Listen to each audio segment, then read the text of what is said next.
comes in, and Billingsley's first pitch is promptly pushed over the head of a leaping for call and out into left center for a base hit. So Lewis didn't hit it hard, but you don't have to, and he was able to get it over for call. We'll check the Dodgers. Pierre, Kemp, and Ethier in the outfield. The infield of Blake, Furcall, Hudson, and Loretta, and the battery of Billingsley and Martin. So the Giants with a leadoff single, and the batter now will be Edgar Renteria, the boy from Barranquilla in Colombia. And Edgar, an outstanding player who's had a wonderful career. He was originally signed by the Marlins and came up to the big leagues to stay in 1996. He rolls one down to Hudson. He will tag Lewis and make the double play. So a nice play by Orlando Hudson to tag Lewis and then throw out Renteria. A quick 4-3 DP, and so Billingsley just like that with two down and the base is empty, and Randy Wynn coming up. You notice that Renteria hit the first pitch and Lewis didn't hang around either. There is a major difference between the Giants and the Dodgers, and not only in the standings. Giants have walked 67 times. The Dodgers have walked 145 times. Joe Torre's club has struck out 187. Bruce Bochy's team has struck out 201. And one of the more interesting players is not in the lineup, as Randy Wynn takes 1 ball and 1 strike. Benji Molina has had 100 at-bats for the Giants and is still looking for his first walk. Now the 1-1 pitch on the way. Wynn usually gives the Dodgers a bad time, whacks it to center, but Matt Kemp is there to stab it, and that's that. The one baller was hit hard, line drive out. No runs a hit, nobody left. At the end of half an inning, Giants nothing.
And there's a change or two. Rafael Furcall followed by Orlando Hudson and Andre Ethier. Matt Kemp, who wears out Zito, hits cleanup tonight. Then Russell Martin. Mark Loretta will be at first base instead of James Loney. Casey Blake at third. Chad Billingsley bats eighth, and as Joe Torre is doing more and more these days, Juan Pierre will bat ninth and play left field. Barry Zito. He's a big boy, 6'4" and 210. He will also be 31 years old on the 13th. He'll be celebrating next Wednesday. Barry ready, and his first pitch to Furcall in for a strike, and the count 0-1. So Zito, who has pitched very well the last couple of games, into the windup, back with a pitch on the outside corner, but it drifts low. 1 ball and 1 strike the count. Zito, a first-round pick out of USC, selected by Oakland and came up to the A's in 2000.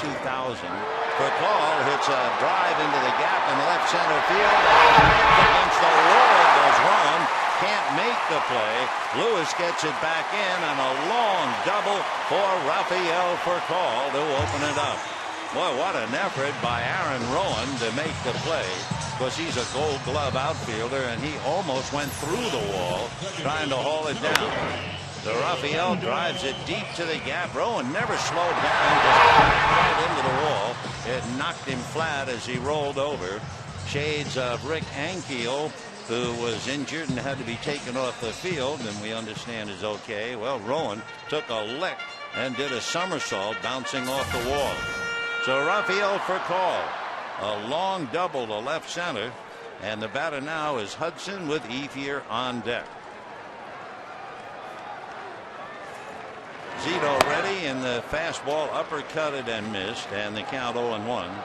Furcal was 7 for 19. He came in hitting .368 against Zito. As far as Orlando Hudson is concerned, he's just hitting .229 against him. Hudson hitting right-handed. Zito delivers, and that one is high and inside. 1 ball and 1 strike. For Hudson, 343 left and 318 right. So Furcal, a long double, almost led off with a home run, and it was almost caught by Rowan. Take your pick. 1-1 pitch on the way is hit foul off first down the line, slicing back into the crowd, and a 1-2 count.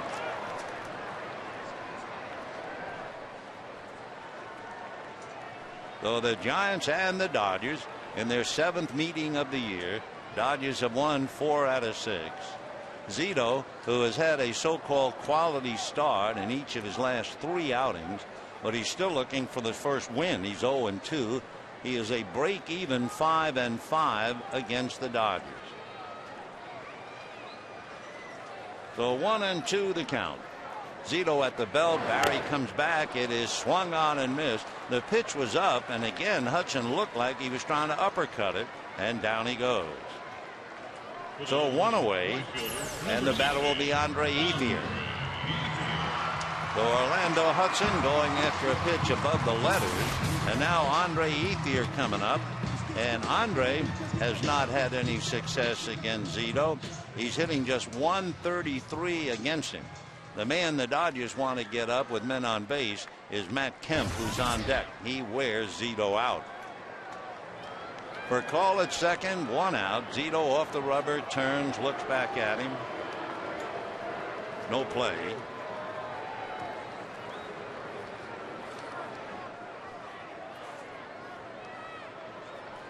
All right, Barry set at the belt, looks at Furcal, works Ethier, and it's swung on and foul back. And the count 0-1. Bottom of the first. Giants went out. Lewis singled. Renteria hitting with double play. Wynn lined out to center. 5 pitches and they were done. So now here are the Dodgers trying to score in the first inning. That has really been a big step for them. Throughout that 13-game winning streak at home, Ethier takes another strike. And the count 0-2.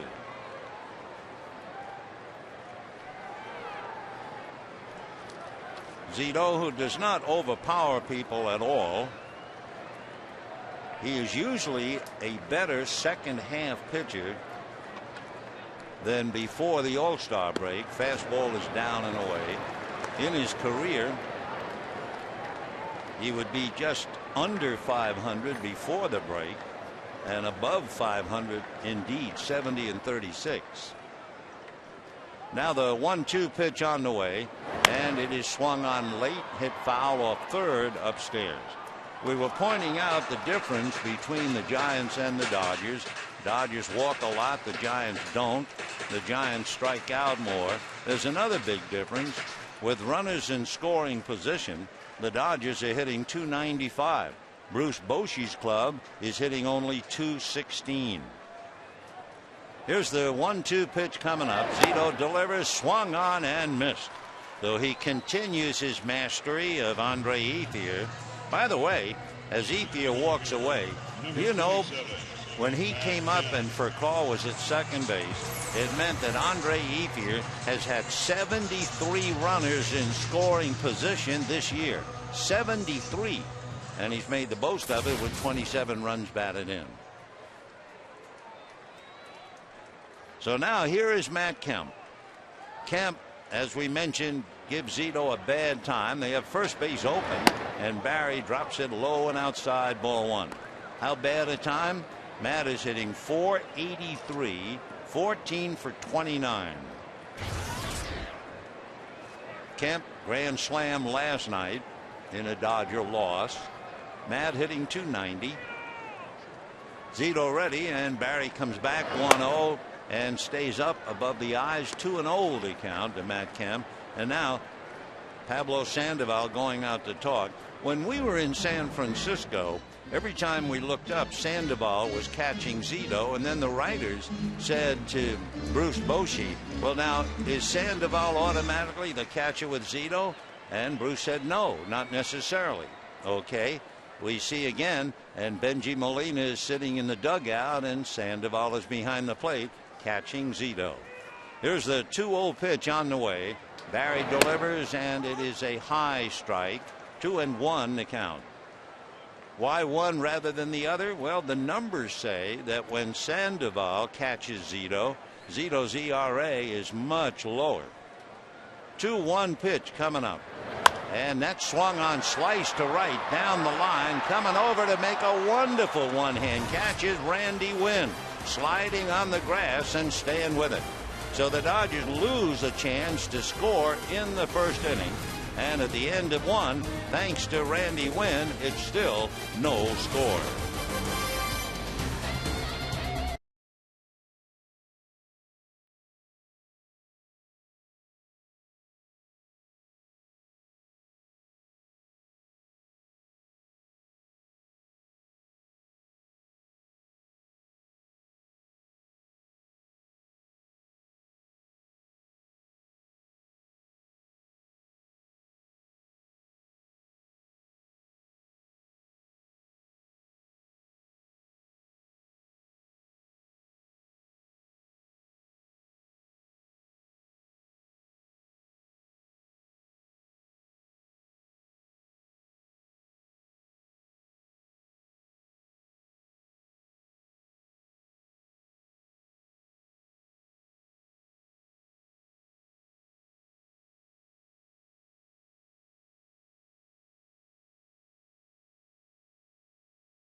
He avoided giving up a run only because of that running catch by Randy Winn.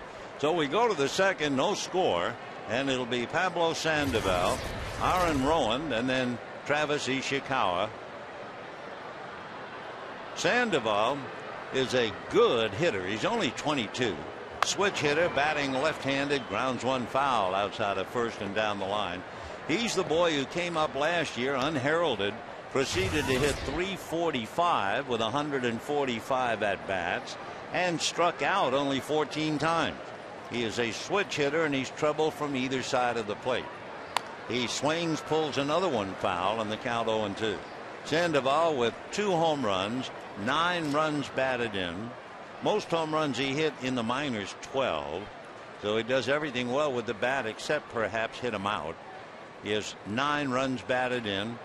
Both of his home runs were hit left-handed.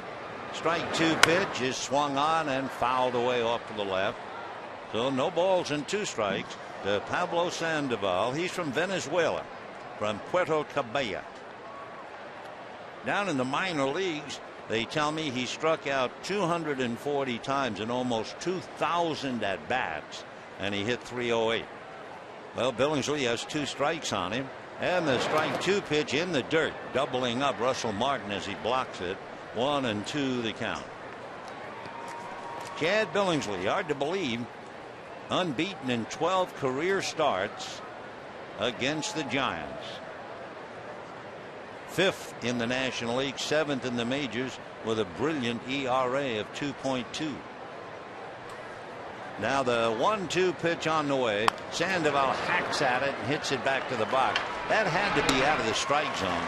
I mean, that thing, if we can, we'll take a look at the location, but that was certainly not a strike. But again, we talked about how aggressive the Giants are. Yeah, he went after a ball up around his eyes, and he hit it back to the box. So the Giants flailing away, and of course that's meat for the grinder of Chad Billingsley. And the batter now, Aaron Rowan, who made that tremendous effort to catch Furcall's double. Aaron, right-hand hitter, takes low, ball 1. Rowan, a disappointment so far, hitting only .220 with 2 home runs and 11 runs batted in. But he has hit Billingsley in the past. He's hitting .353 against Chad. The 1-0 pitch swung on and missed. 1-1 to count. For Rowan, he is really pressing now. He had 1 hit in his last 24 at bats. He has 1 extra base hit in his last 57 at bats. 1 ball and 1 strike. The pitch to Rowan. Aaron takes a look, and that's low. Ball 2, 2-1. Of course, when you're not hitting, maybe that was one reason why Rowan tried to go right through the wall in left center to catch the ball hit by Furcal. 2-1 to Aaron Rowan. Unusual batting stance, and the pitch to him is taken low. 3-1 to count.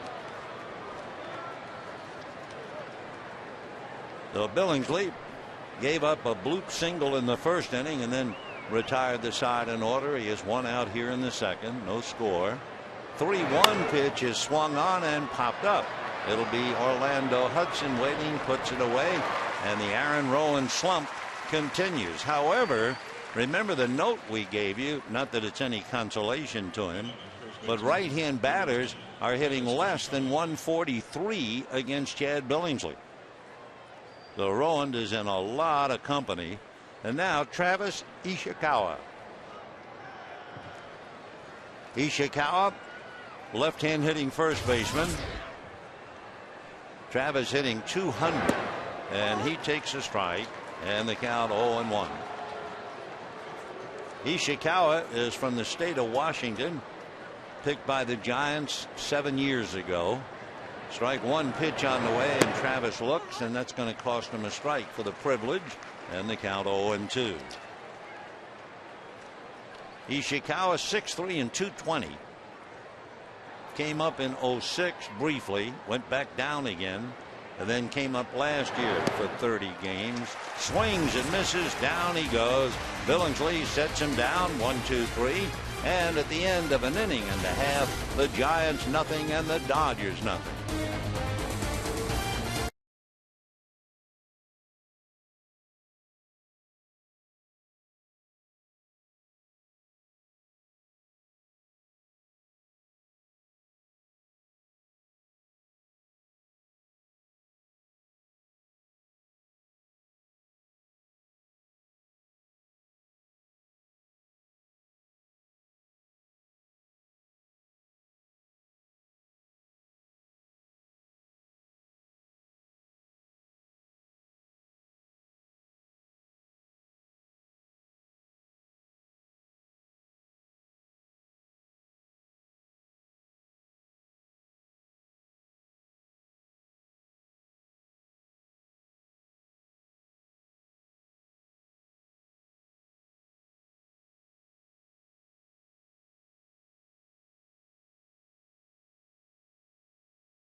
Russell Martin, Mark Loretta, and Casey Blake. In between pitches, if you don't mind, we would like to talk about a great name in the history of baseball. One of the greatest. Turned out to be a great family name. Martin checks in, hitting .255 and takes ball one. The family we are talking about, the DiMaggios. There were three brothers who played in the major leagues. The 1-0 pitch in for a strike. There was the great Joltin' Joe. Then there was a brother, Vince, who played in the National League for about 5 years. And a brother, Dom, who wore eyeglasses, so they called him the Little Professor. Martin takes a strike and the count 1-2. Barry Zito works quickly, breaking ball low. Well, we all know that Joe DiMaggio hit in 56 straight. His younger brother, Dominic, had a 34-game hitting streak snapped because of a great catch by his brother, Joe DiMaggio. The 2-2 pitch is whacked into right field. A base hit for Russell Martin. So Martin singles and Mark Loretta will be coming up. Yeah, can you imagine breaking a brother's hitting streak? Who knows? Dominic might have been able to catch brother Joe, except for Joe's great fielding prowess in center field. Dominic spent 3 years in the Navy during World War II. If he had those additional 3 years, he might have wound up in the Hall of Fame. Anyway, he passed away today at 93, so no tears shed. He had a full life. Dominic DiMaggio joining brother Joe and Vince in a ball game up in heaven, I guess. Loretta hitting .375, 3 RBIs. Martin at first, nobody out. Casey Blake on deck. Throw to first. Martin jumps back on the bag.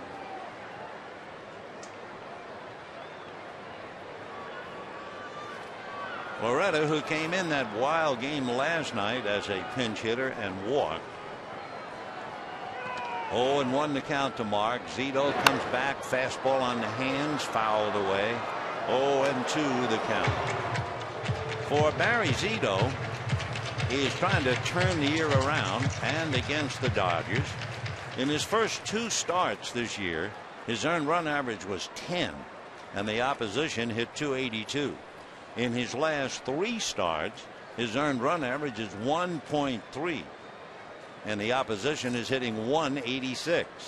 Next pitch grounded to third, waiting for the hop as Uribe. They get 1 and they turn it to first for 2. So Mark Loretta hits into the double play, 5-4-3, and just like that, 2 down, and the batter will be Casey Blake. So Uribe getting it down in a hurry to Emmanuel Burris, who made sure that the bag was between him and the sliding runner. There's all kind of ways a second baseman will turn a double play. He'll hit the bag and step aside going out. He'll hit the bag, step and go in. He will step back, and in that particular case, Burris stepped back so that the sliding Martin could only get to the bag and couldn't get to him. 0-1 to count to Blake with 2 outs, second inning, no score. By the way, Emmanuel Burris is doing a lot better of late. Last 8 games he's been blazing hot, and he'll be hitting second in the third. We're in the second inning. 2 out, no score. The strike 1 pitch works its way low and inside. 1-1 to Casey Blake, the man from Indianola, Iowa. Casey last night had a single, double, and triple. Slow curveball, but it's up. Curveball at 73. Can you hold 3 baseballs in one hand? Well, whoever's hand that was is holding 3. The leg is hitting a long fly ball to center. Rowan goes back, stops on the track, and makes the catch for the out. The Casey Blake, a long fly ball, no runs, 1 hit, nobody left, and at the end of 2, no score.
Baby in dad's lap, mom feeding her.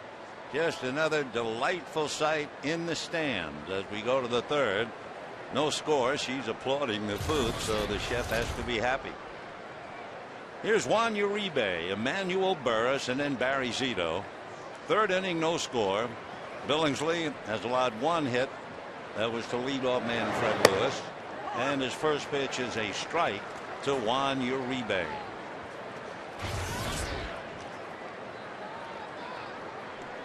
Uribe hitting .265. Checks his swing on a strike. So no balls and 2 strikes. Juan is from Bani in the Dominican Republic.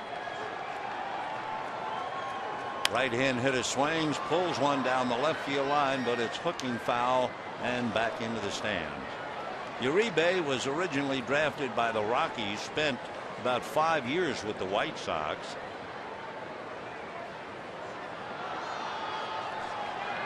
Oh, 0-2 the count. Uribe swings, fouls it away. He's 5'11", and he checks in at about 220.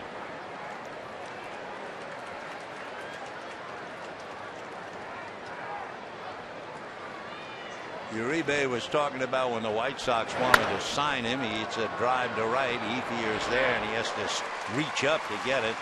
Uribe's dad didn't understand anything. And when the scouts went to his father and said, "How much do you want for your son?" His father didn't know anything about negotiations, and he said, "I cannot sell you my son. For my son, there is no price." And they said, "No, we're not trying to buy your son," etc. But it was one of those moments that Uribe family chuckles about. Now, here is Emmanuel Burris. Switch hitter, batting left-handed. 1 ball and no strikes the count. Burris has come alive the last week or so. For the last 8 games, he's hitting .440. Of course, he's not that kind of a hitter. He takes a strike, and the count 1-1. But through the 28th of April, he was hitting just .161. So to hit .440 at any time is big news. 1 ball and 1 strike. Emmanuel grounds one up the middle. There you go. He's hot again. So a 1-out single by Burris will bring up Barry Zito.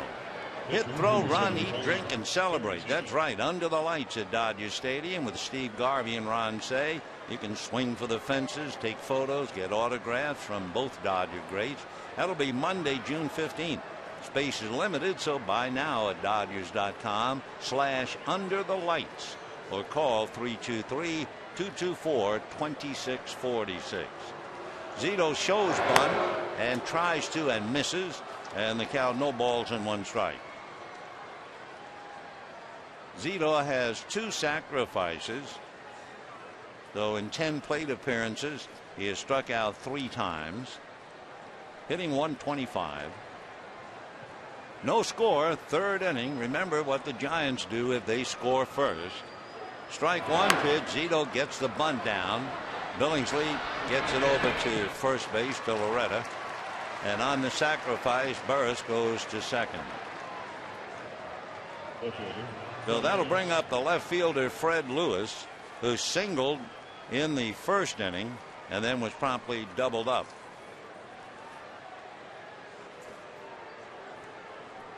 Lewis waiting because there's a brief meeting at the mound. Russell Martin and Orlando Hudson. If nothing else, that'll give Burris something to think about. And Fred Lewis coming up to the plate.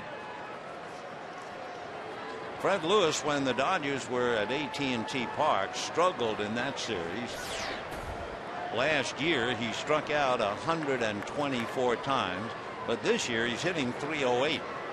And Lewis still leads in strikeouts. He struck out 33 times already.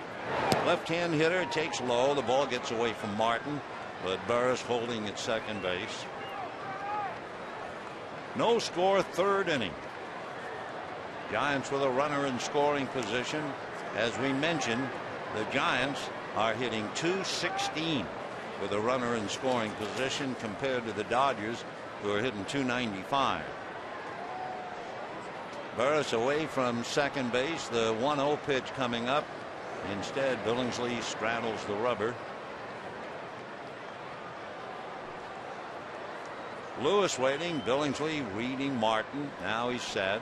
Right-handed delivers. Breaking ball low. 2 balls and no strikes. Lewis has only 2 RBIs. He had a run-scoring single yesterday, so he had only 1 ribby, and then he got the other one against the Rockies. 2-0 the count. Outfield shaded to left. And the 2-0 pitch on the way. Fred grounds it to short. Up with it is for call. Winds up, throws him out, and that's that. No runs, 1 hit. Giants lead Burris in scoring position. And at the end of 2.5 innings, no score.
Giants and Dodgers in their 7th meeting of the year.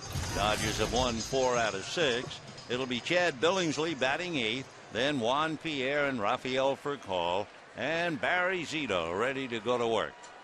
The left-hander ready and starts a fastball in there for a strike, and the count 0-1. Zito is certainly not known for his fastball. Billingsley is hitting 167, and the next one is in for a strike, and the count 0-2. For Zito, if you had to have one pitch to identify him, it would be his curveball, and there it is, fouled away. 0-2. Barry Zito says that the first curveball he ever threw, he was 7 years old. He doesn't know why he threw it or how he did it, but there it was.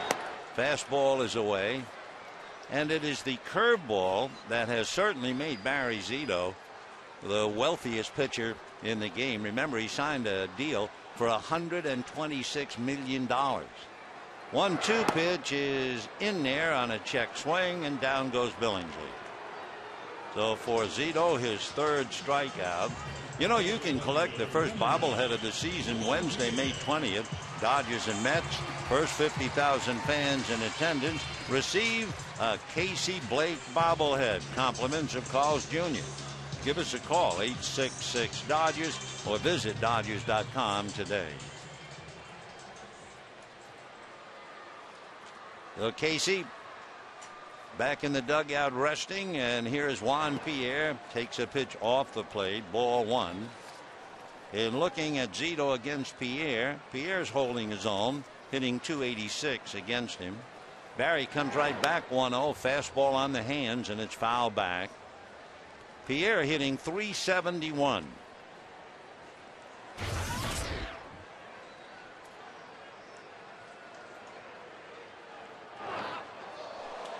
And the next pitch gets him, and so Pierre awarded first base with 1 out here in the 3rd inning. And the batter will be Rafael for call. The pitch started to break and then got him just above the right knee on the thigh. So the Dodgers get a pretty good base runner in Juan Pierre. He has stolen 2 out of 3. But of course, he has done a magnificent job throughout his career in stealing bases. He has 431 stolen bases in his career. So this is a battle within the WAR now. Zito looks at him, comes to the plate, gets a strike, and for call up there 0-1. Rafael banged a double high off the left center field wall despite a tremendous effort by Aaron Rowan. Rowan fought the wall and the wall won. Juan trying to increase his lead 1 step. Zito comes back with a fastball away and a 1-ball 1-strike count.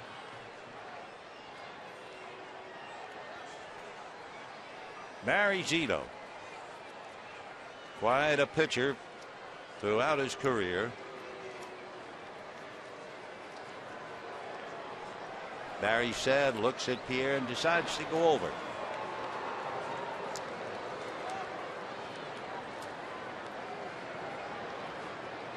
Zito, as we mentioned earlier, 31 years old.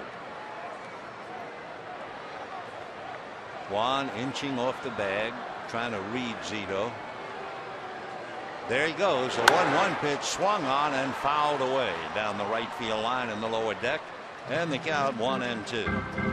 One of the things about Barry Zito that might be overlooked is the fact that he is a workhorse. I mean, by that, he punches the clock all the time. In his entire career, you know how many starts he missed? And the answer is 1. Uno.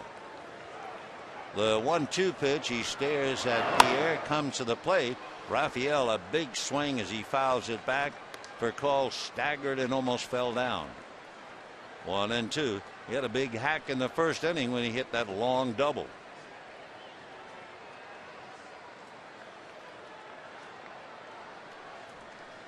Zito, a Cy Young Award winner, decides to pay Pierre a visit.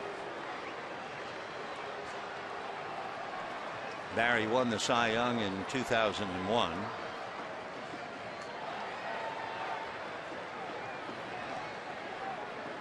Zito, in his time with the Giants, has won 21 games. Here's the 1-2 pitch, foul back. He won 21 games in his 2 years with the Giants. In the year that he won the Cy Young Award, he won 23. So he won more games in that year than in 2 years with the Giants, and he is 0-2 right now.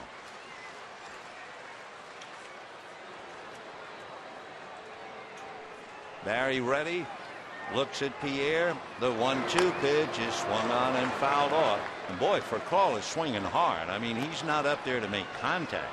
He's almost ready to come out of his shoes.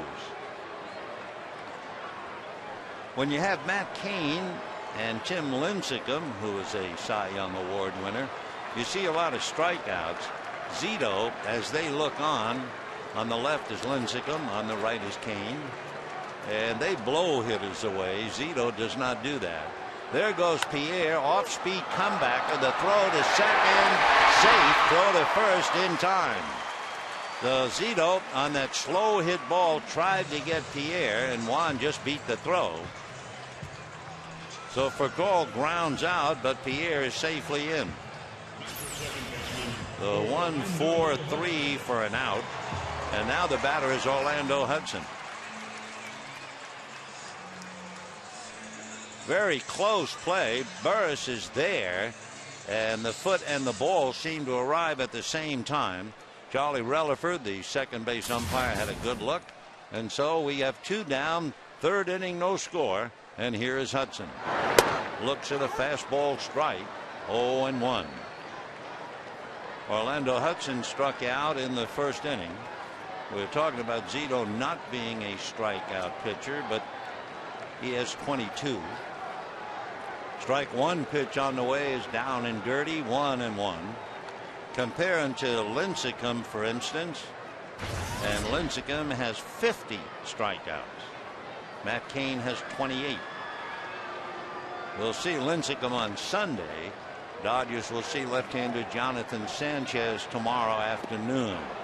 Half swing on a curveball for a strike. Remember, Orlando Hudson struck out trying to uppercut pitches that were fastballs up above the letters. So now in his second at bat, he's chasing a curveball in the dirt. So Zito is trying to really mess with his mind. 1 ball and 2 strikes. Barry Retta back with a pitch down and a 2-2 count. That big curveball. Although that curve he throws a little harder than the other. So deuces wild. 2 balls, 2 strikes, 2 out. A runner at second. No score in the third. Zito ready. And the pitch to Orlando Hudson, low and in. Ball 3. On deck, Andre Ethier, who struck out in the first inning.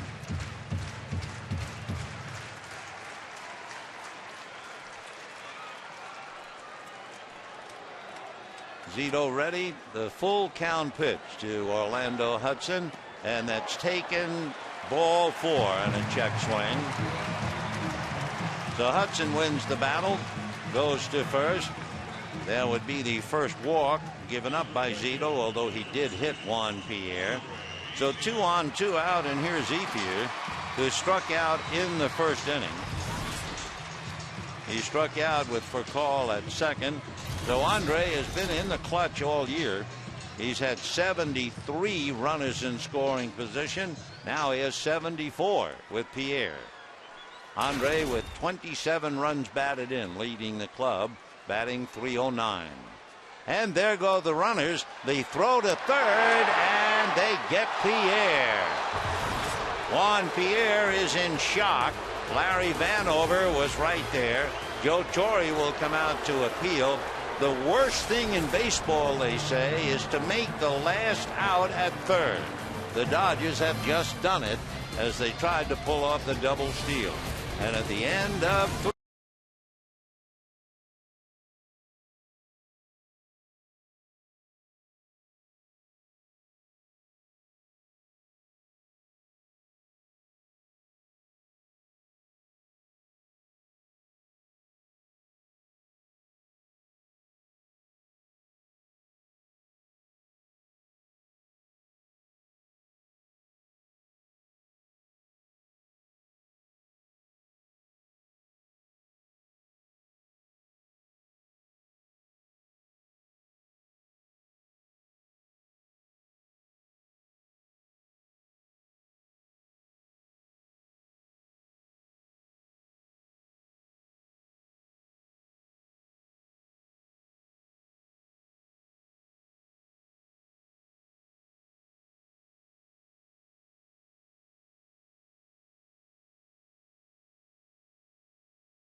where 4 Phillips scores you 2 free Dodger tickets.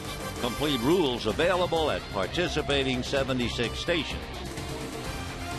4th inning, no score. Giants, Dodgers, Chad Billingsley, Barry Zito.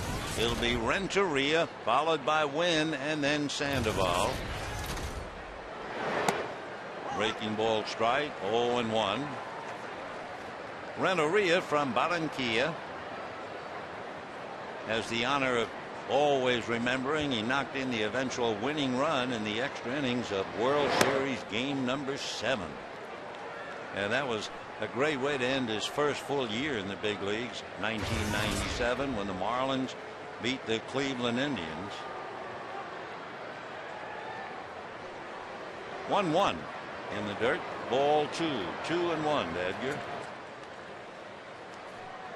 Billingsley has allowed 2 hits. The totals are the same. No runs, 2 hits, no errors.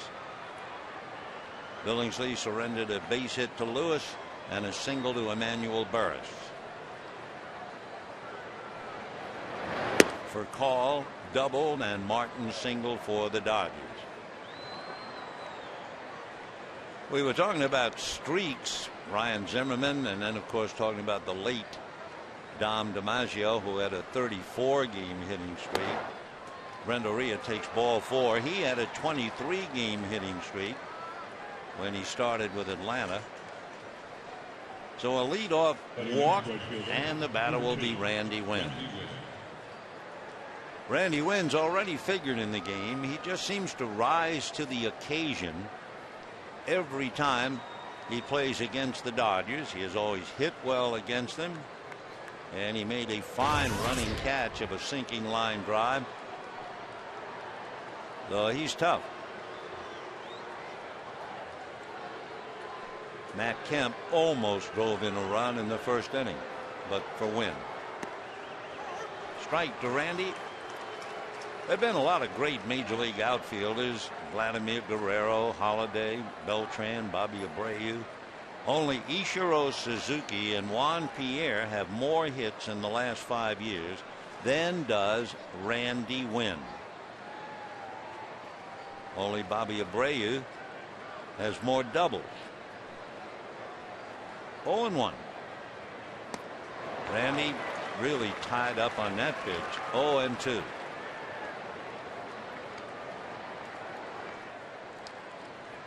Randy was born here in Los Angeles, went to school at Santa Clara, makes his home in Tampa, Florida now. Randy a switch hitter, and he has another distinction.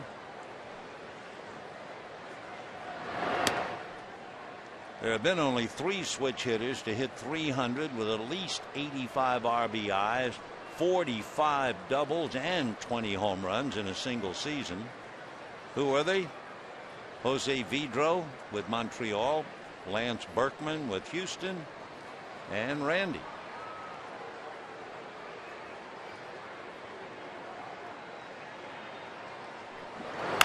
Slaps that foul. Here's what Randy did on the ball hit by Kemp in the first inning. Reached down, makes that sliding catch, and took a run certainly away from the Dodgers. He can do it all. Randy will be 35 in June. Cousin of Damon Buford and former Oriole outfielder Don Buford. Ground ball.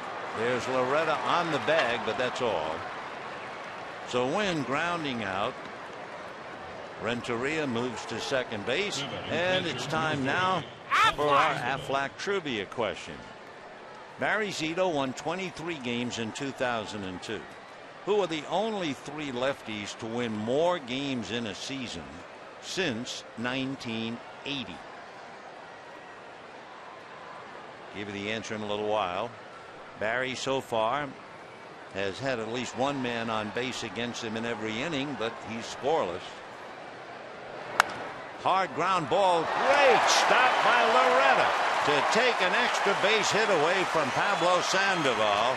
And on the out, Renteria goes to third. Boy, that kid can really swing the bat. So Loretta saves the Giants from scoring first. And remember what we talked about. The Giants are the only team in the major leagues scoring first to be undefeated. They're 12-0. And they certainly would have scored first except for Loretta. Brilliant play.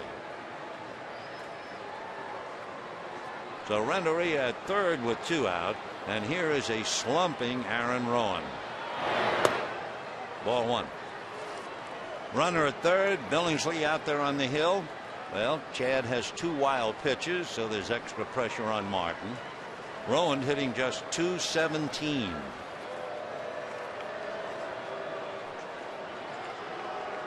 1 ball, no strike. Almost nicked him. Aaron Rowan, in looking at his averages, he had 271 for the Giants last year. The year before, when he was with the Phillies, he hit 309. I think everybody fell in love with him that year. 2-0. The Philadelphia ballpark, it has always been said, it is a hitter's park. So with the Phillies, Aaron had 27 home runs, 89 runs batted in.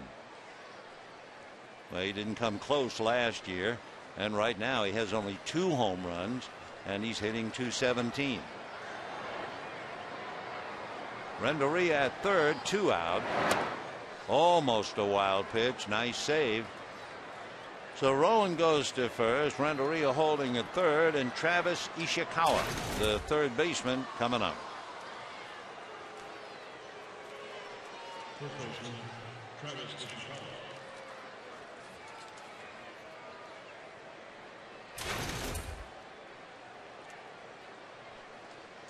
Bill Billingsley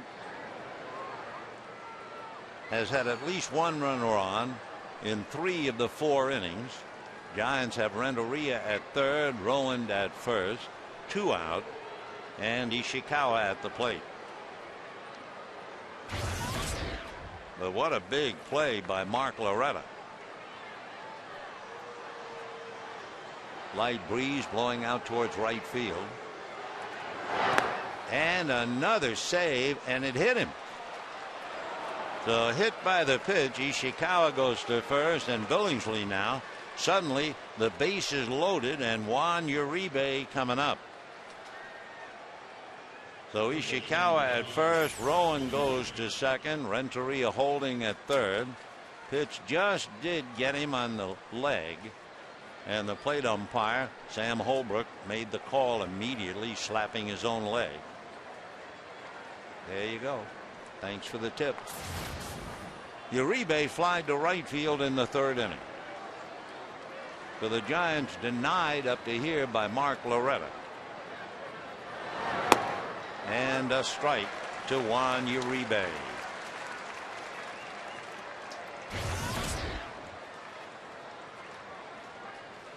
Talking about Uribe's father not understanding about they wanted to buy him. There was a New Yorker cartoon years and years ago. It showed an older lady in a box seat talking to a man in uniform who was obviously the manager of the team. And the manager was saying to the woman, "Yes, ma'am, we sell them, but not to people." It fit with the Uribe story. 1-1 to count. Bases loaded, 2 out, 4th inning, no score.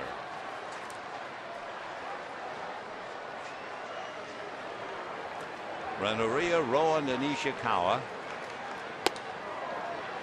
Fastball up, it was 94, and a 2-ball, 1-strike count.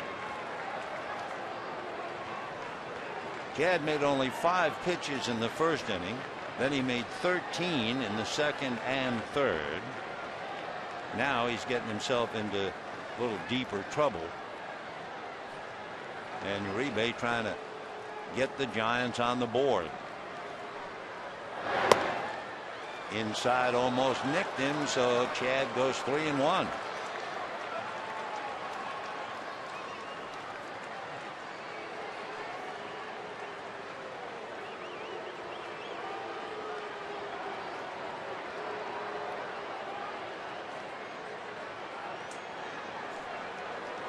Three balls and 1 strike with the bases loaded. That's a strike, so he goes all the way. Bruce Bochy would certainly like to see the Giants get the drop on the Dodgers. In looking at Uribe, he has walked twice. He has struck out 6 times. He only had 35 at bats. 3-2 the count.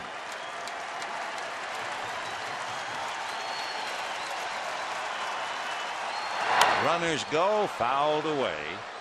Again, it just adds a little spice to the situation. That stat of the fact the Giants are 12-0 when they score first. Well, we're in the fourth inning. They would have scored for Boshi, except for Mark Loretta. Loretta playing first made a dazzling stop of the ball hit by Sandoval. All right, 3-2. And fouled away again.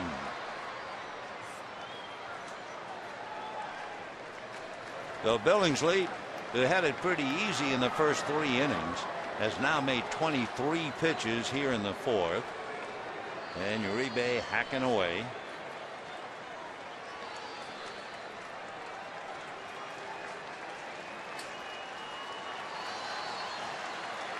Uribe 1 year with the White Sox hit 20 home runs. You don't think of him as a power hitter. The year before he hit 21. Runners go, and down he goes.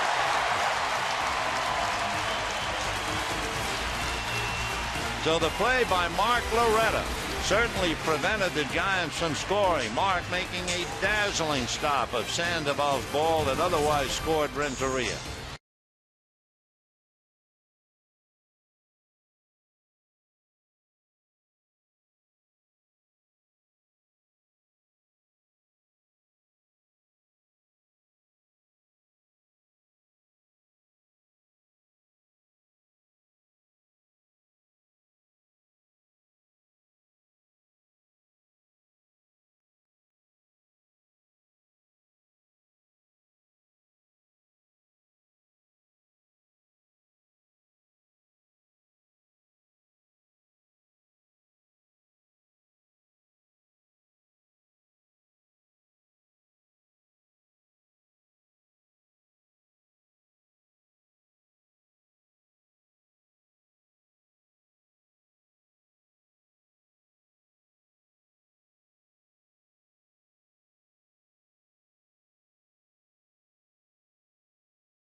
Here we are with a nice crowd on a Friday night, watching grown men play a children's game with a lot of fervor, excitement.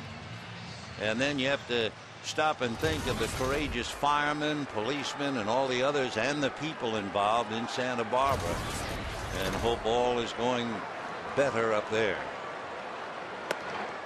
That's ball one to Andre Ethier, then Matt Kemp and Russell Martin. No runs, 2 hits, no errors. Mark Loretta sitting alongside Billingsley after saving his bacon. Mark is quite an asset to a ball club. Play third, play first. Good, steady influence. That's a strike. 2-1. Andre batting .309, half a dozen home runs, 27 runs batted in.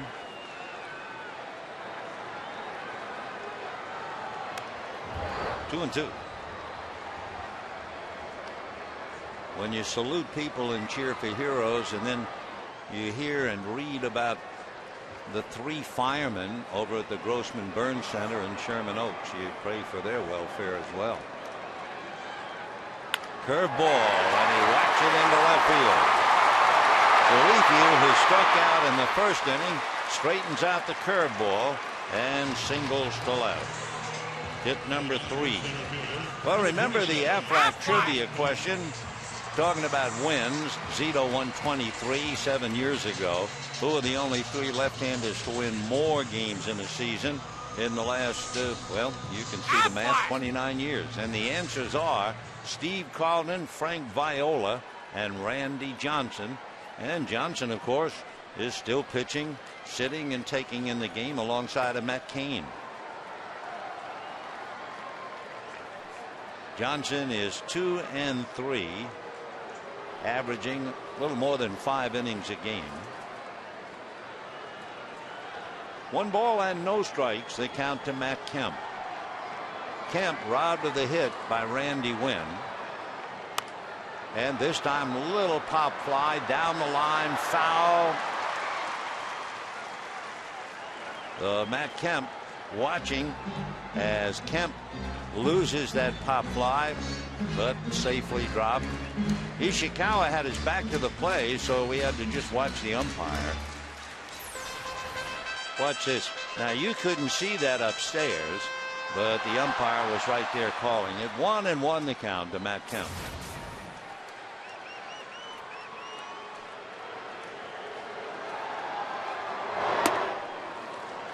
Fastball very high.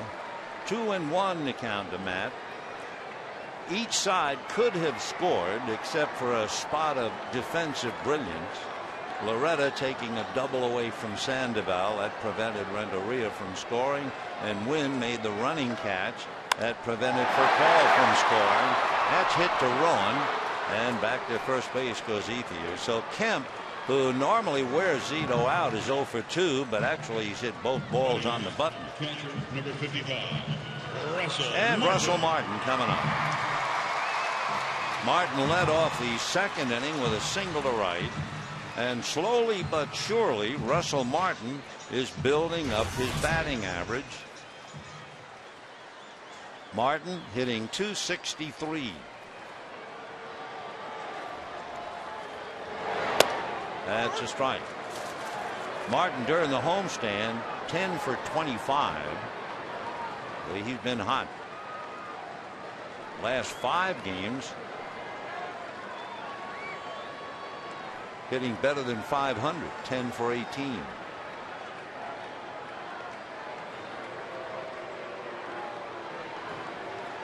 Andre Ethier over there at first base is 1 for 1 in stolen bases. But Zito, like any veteran left-hander, not going to take anything for granted. And Martin is a contact hitter, so you're thinking hit and run. 1 ball and 1 strike. Stultz and Sanchez tomorrow afternoon. Weaver and Lincecum Sunday.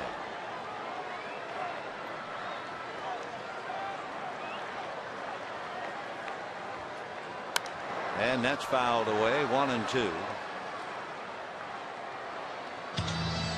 Lincecum looking for his 4th win when he goes to the mound on Sunday. He's the youngster with the unusual delivery. Most people, when they first saw him throw, thought no way he can continue to pitch. His dad taught him to pitch that way, and he's marvelous. You can see him Sunday. 2 balls and 2 strikes they count to Russell Martin.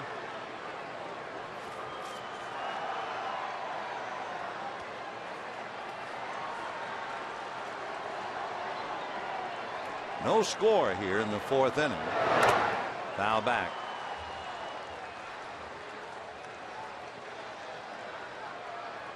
Pablo Sandoval saying, "I'm okay."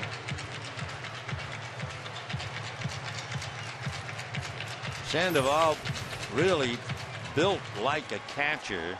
Well, the first time we saw him playing third base, we thought, boy, he looks like a catcher. Well, he's 5'11" and about 245.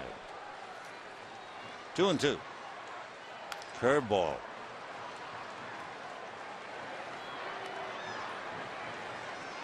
Dodgers no runs 3 hits. Giants no runs 2 hits in the 4th.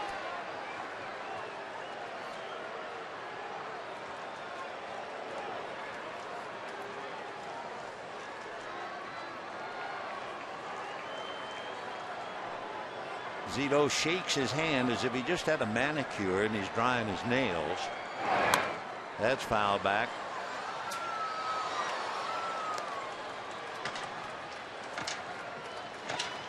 Casey Blake deep in thought. He'll be up there in a little while, but Loretta is hitting ahead of him.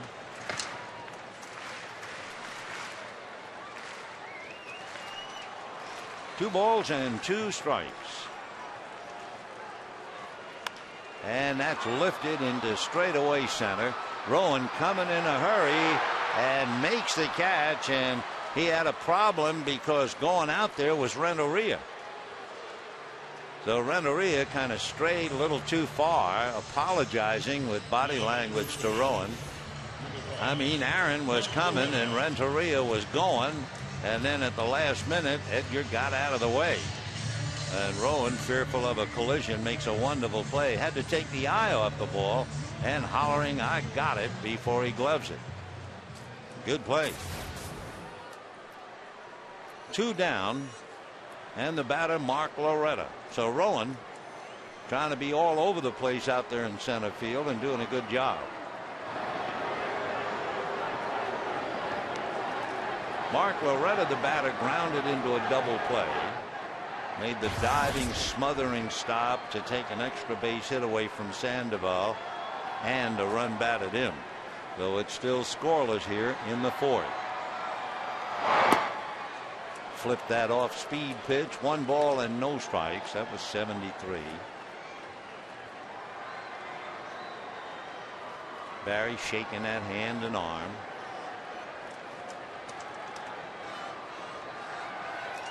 Yeah, they're dry now. And that's popped up.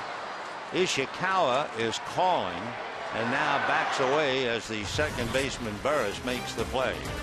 So for the Dodgers, a leadoff single by Ethier, but Zito keeps him at first, and at the end of 4, no score.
Will make you fall in love with your lunch.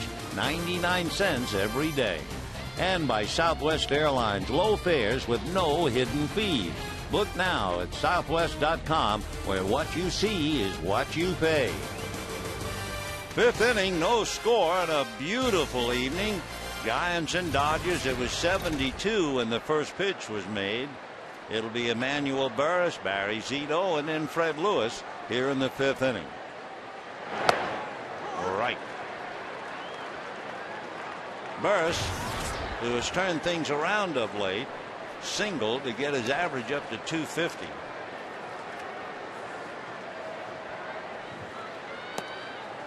Chad Billingsley working on a streak. With a win on Friday, tonight he'd match the 3rd longest streak at Dodger Stadium since the park opened in 1962. A bunt foul. Who has the longest winning streak at Dodger Stadium since it opened? Well, if you guessed Oral Hershiser, you'd be right.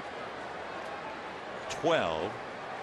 Chan-Ho Park won 11 in a row. Don Sutton and Sandy Koufax 10, and Chad with 9. 2-2.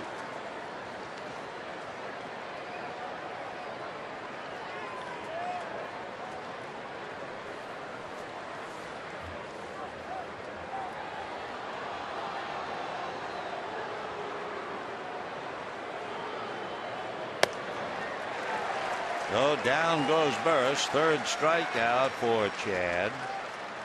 And the batter will be Barry Zito. For Billingsley this year, in looking at his strikeout high, would be 11, and it was against the Giants back on the 13th of April. Most pitches in a game for him so far, twice, 111. Strike to Zito, who sacrificed in the third inning. Giants had a runner at second with one out in the third inning. Couldn't do anything. Had a runner at second when Sandoval hit that ball that Loretta smothered and got the out. So they left Renteria at third and Rowan at second in that fourth inning. Dodgers have had two men at second base. They had Furcal lead off the game with a double and he never moved. Then in the third inning, the Dodgers, remember, tried to pull off the double steal, and Pierre was nailed at third for the final out. Not much of a swing for Barry. Down he goes. That's 3 consecutive strikeouts for Billingsley, and he now has 4 in the game. And Fred Lewis coming up, singled and grounded out. So we mentioned the difference between the Giants and the Dodgers, among other things. Giants don't hit with runners in scoring position. The Dodgers do. Giants don't walk. The Dodgers do. And the Giants strike out more than the Dodgers do. No score in the fifth. Fred single, grounded to short. And promptly rips it up the middle. So he's 2 for 3. So a 2-out single by Fred Lewis. And the batter will be Edgar Renteria. So Lewis has the leadoff man, perking up a little bit, so that puts some stress on Renteria and Wynn to produce. Lewis, by the way, runs very well. He had as many as 33 stolen bases in the minors, so Billingsley's going to have to watch him. He had 21 stolen bases, so they immediately keep an eye on him. Fred has not done much running this year. He's 1 for 2. Edgar Renteria. And again, with 2 out, you figure, okay, the Giants will roll the dice. They'll run Lewis. If he makes it, they have a man in scoring position. If the Dodgers get him, then they begin the next inning with Renteria. So it makes sense that he will try to go. He bluffs. Would have been a good pitch to run. 1 ball and no strikes. What runners, knowledgeable runners, try to do, they try to run on a count where they really feel the pitcher is going to throw a breaking ball. Pretty hard to do, but they are the best. 1 ball and no strikes. And the Dodgers are sure Fred Lewis will try to go.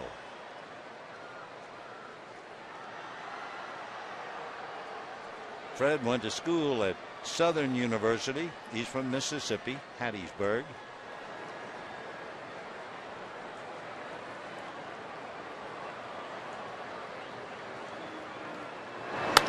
And that's going to go foul out of play. 1 ball and 1 strike to count to Edgar Renteria.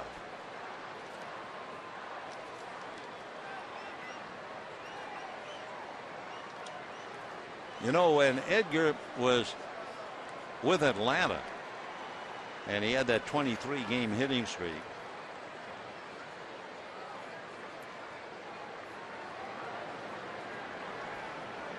among other things, he passed Joe Torre who had a 22-game hitting streak for St. Louis.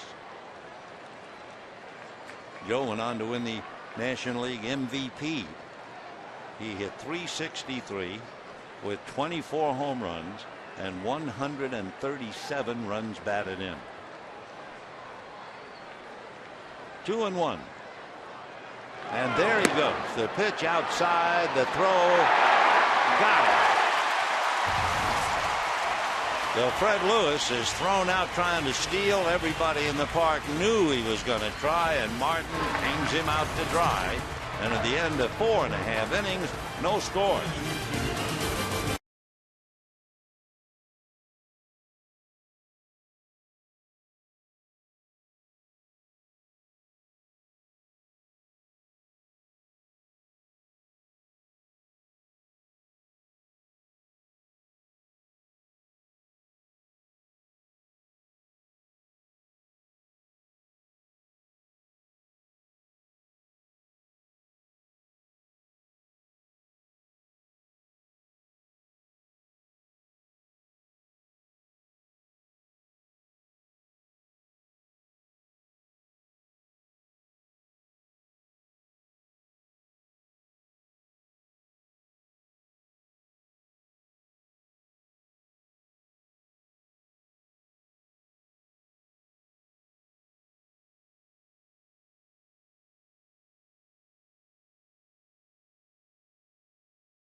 No score. The principals go head to head, and they will so again in this inning. It'll be Blake, then Billingsley, and Pierre. So Barry heaves a big sigh, and here we go. Drops that slow breaking ball in there. Imagine being able to throw that pitch when you're about 7 years old. And one breaking ball after another. And he has Blake in a hole. 0-2. Zito, without that great curveball, is a very ordinary pitcher, but with the curveball, he's something. Just show you the fastball, and even the fastball that's clocked at 83. That's a changeup for some guys. That's pulled foul. And he tried to sneak a fastball by him that time, and Casey really turned on it. Blake and Zito. Blake has 8 hits in 32 at bats, hitting .250. Another fastball. Though it's interesting, he started him with 2 curveballs, and the next 3 pitches, 83 and 84 mile-an-hour fastballs. So what's coming 1 and 2? Another fastball.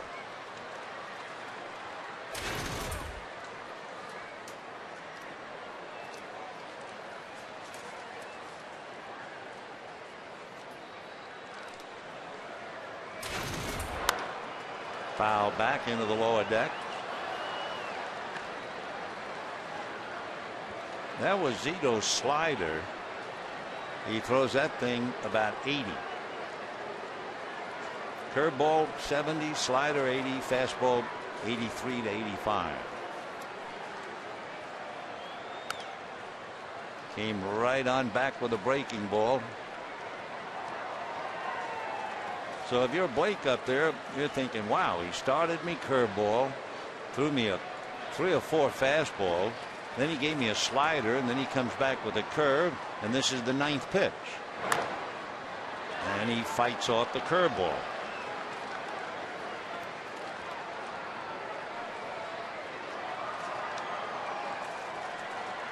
Three and two.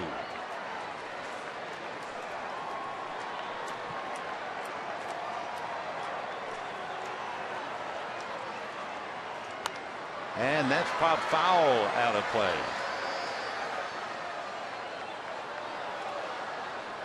Barry Zito wears a high number. If you saw him in spring training, you'd think 75 would make him a rookie. But when they first asked him about 75, he said, I figured it was different. It might be something that sticks out. 2 and 2. And a fly ball to right field. Wynn is there. And just like that, Zito wins the battle 1 away. You know, you get Dodger discounts on your mobile phone all season long by texting Dodgers Ticks to 65246. You'll receive special offers to watch the Dodgers defend their division title. You can also customize your mobile alerts with news, game summary, scores, and more. All you have to do is check in at Dodgers.com/mobile. 1 out, 5th inning, no score. And that's a shot coming up in a hurry is Wynn, but he has to play it on a bounce. So Billingsley, a little fly ball single to right field.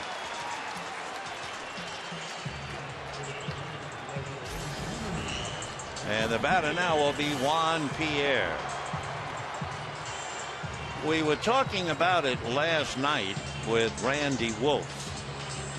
Randy Wolf made 109 pitches last night in 6 innings. But a bunch of those 109 pitches were fouled off. Well, so far, Zito has made 80 pitches, and the Dodgers have fouled off 22 of them.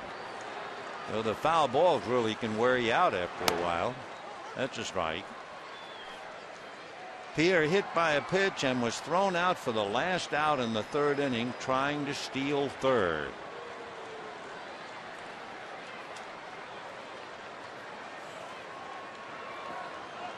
Nice save by Sandoval. 1 ball and 1 strike to count. Pierre batting .371.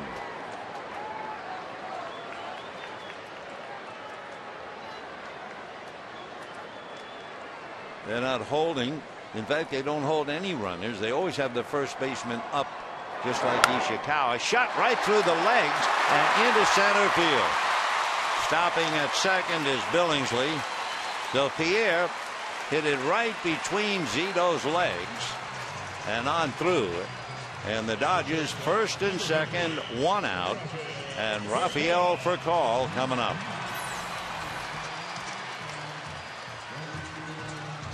Dodgers now with 5 hits against Zito. Nothing to show for it yet.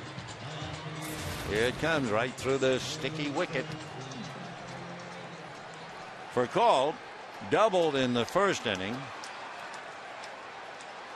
Grounded out in the 3rd. Hitting a comebacker, remember, to Zito, who threw to second too late, but they're able to get Rafael at first. So 2 on, 1 out, no score in the 5th.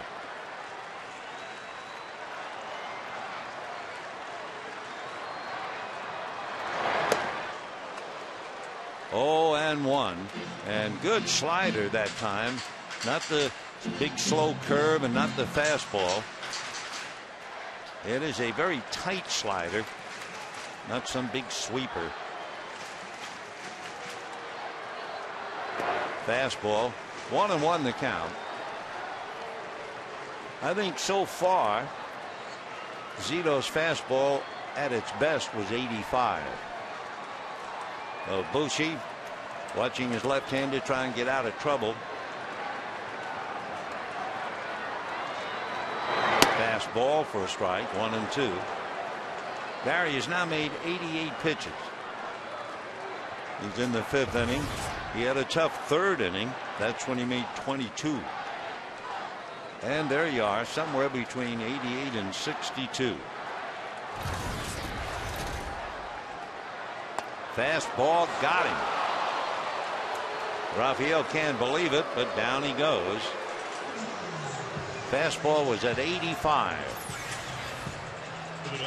Number 13, Orlando Hudson. 4 strikeouts for Barry Zito, and Orlando Hudson now 2 on 2 out, no score. Hudson 0 for 1. Fastball, strike. Orlando struck out and walked. Hitting in the 220s in the past against Zito.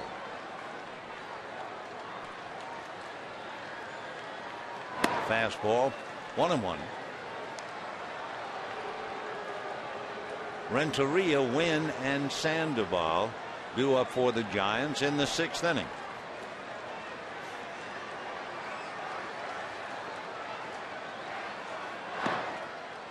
Ball 2, 2-1. Slider almost in the dirt.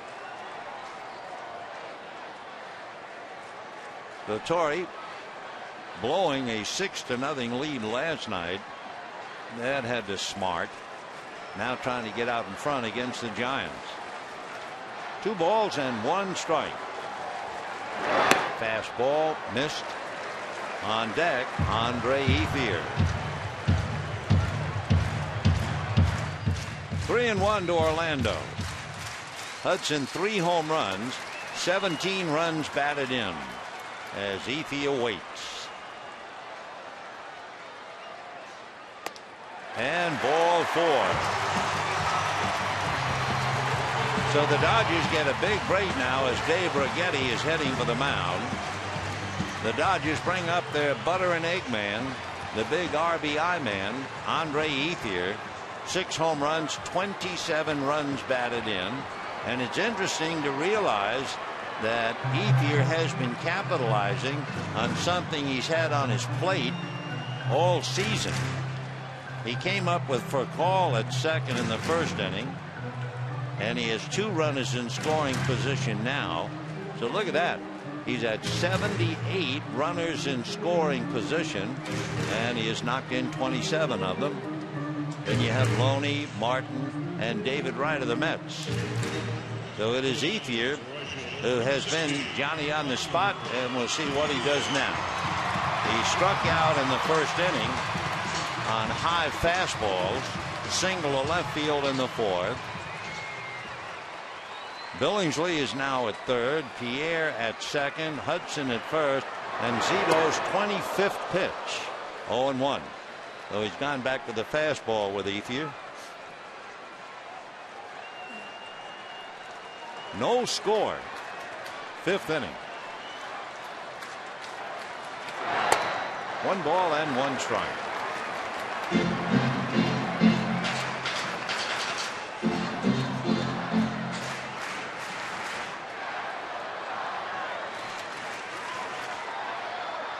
And popped in the air, foul. Coming down is Uribe, coming over is Sandoval, who makes the catch. So Ethier fouls out to the Giant catcher, and at the end of 5, no score.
you, there's never been anything quite like it.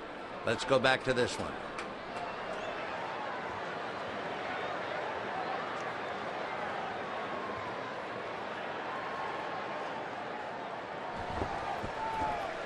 Isn't it amazing, after that wild game last night, 11-9, we're scoreless tonight in the 6th inning. And Billingsley now perking to Edgar Renteria. Ground ball to the hole for call. Nice pick. Throw way high. Loretta hoping that Renteria would turn, but he never did. He went straight down the line. No doubt Roberto Colli telling him. Tough play. I mean, Furcal tries to get him, but not much of a chance. So it'll be a base hit for Renteria. Hit number 4 for the Giants. And Randy Wynn coming up. For Barry Zito, that was a tough inning. He made 28 pitches. But he is stopping the Dodgers from doing what they've been doing so well when they ran the table here for 13. He shut them down with runners in scoring position. And that's a line drive base hit. So Renteria goes to second, 2 on, nobody out, and Pablo Sandoval coming up. Could be, maybe, that Chad Billingsley will pay the price for that 1-out single in the 5th inning. Stood at first for a while. Pierre singled him to second. Then he went to third on the walk to Hudson. So he was out on the field for quite a while in the 5th, and now he's given up back-to-back singles. No runs, 5 hits, no errors for each team. And here is Sandoval, terrific young hitter. Does not have a sacrifice, and the Dodgers don't expect him to do so now, especially with a slumping Rowan hitting back of him. And ball 1.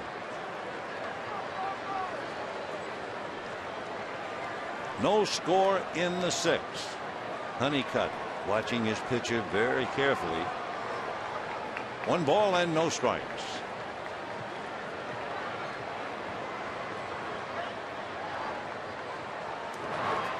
Checked his swing on a pitch in the dirt. 2 balls and no strikes. Billingsley had a tough 4th inning, remember, when he hit Ishikawa to load the bases, but he had enough to reach back and strike out Uribe. Now in a spot of trouble here in the 6th. 2-0 to Pablo Sandoval. Way outside. So 3-0 to Sandoval. Sandoval has walked 4 times. He has struck out 15. In other words, he's a very aggressive hitter. 3-1.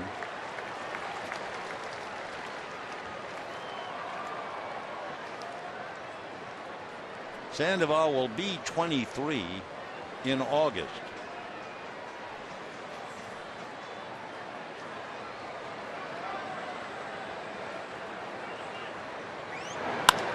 And a drive to center. Kemp going back. He has a play.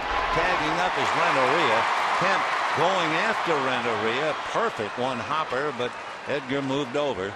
So a good strong throw. Matt threw that thing from almost the warning track in left center. So a long out for Sandoval, advancing a runner. First and third, 1 out. And Sandoval talking to Benji Molina. And here comes Rowan. There's Benji, resting today, had 2 home runs against the pitcher Jason Marquise. Benji was 0 for 12 against Marquise, and then he racked him twice yesterday. So the veteran catcher talking to the kid catcher. Rowan is 0 for 1. Popped up, walked.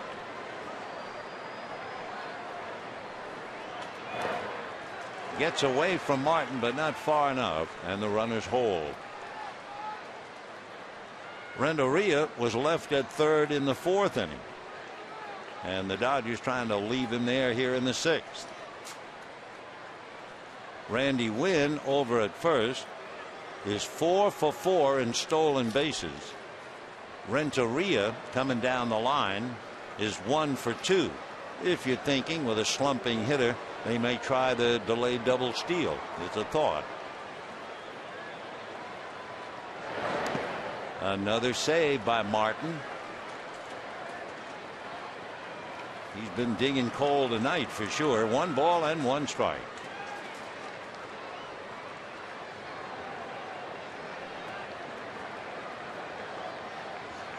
Billingsley had made 70 pitches coming into the inning. Zito in his 5 innings has made 97. 1-1. There they go. The runner and a hit and run fly ball to right. Coming over is Ethier and can't hold on to it, or did he? Yes, he did. And they throw to first, not in time. We were waiting for Dan Iasonia to go down calling fair or foul, and when he indicated out, that meant the run came in to score. And so there it is on this foul ball. Nice catch by Ethier, but he gets tied up, and tagging up is Renteria. And again now we bring up the note. The Giants are 12-0 when they score first. So it was a fine defensive play by Andre Ethier, but Renteria scores on it. 1-0 San Francisco. And here is Travis Ishikawa.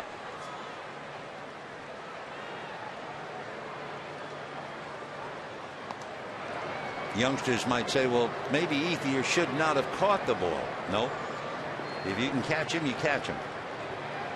And Andre made a big play. 1-0 Giants. 6th inning, and here's Ishikawa. Right.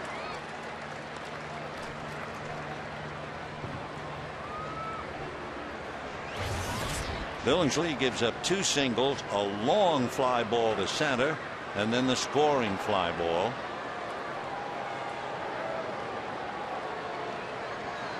Travis hitting under 200, just 197. 1-1. Billingsley has been in the dirt quite a bit. Sunday, Jeff Weaver, who's been, let's face it, a big surprise and a pleasant surprise, 1-0 with an ERA of 1, and he'll go up against last year's Cy Young Award winner, the amazing Tim Lincecum. 1-1.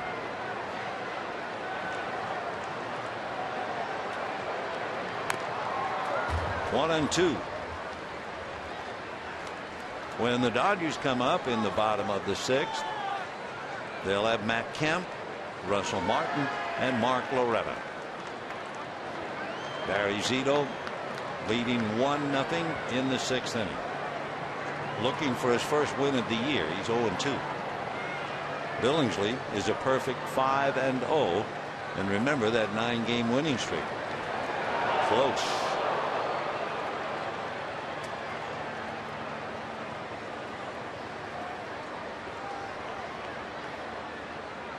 One ball and 2 strikes, 2 out, run in. Giants lead 1-0 in the 6th. Giants began the night 5.5 back of the Dodgers. Arizona, under a new manager, lost to Washington. Behind the Giants, San Diego 7.5. Arizona and Colorado 8.5 back when the day began. Pitch out, not gone.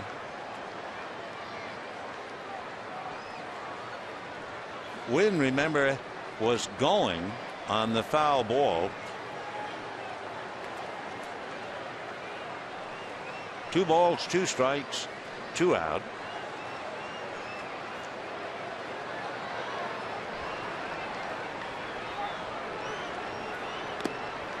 And Ishikawa foul tips it, strikes out a second time, but the Dodgers give up a run, and the challenge is out. It's 1-0 San Francisco.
tremendous effort by the Giants center fielder, and it was Rowan who hit the foul ball, and the fine catch by Andre Ethier, in which Renteria tagged up and scored.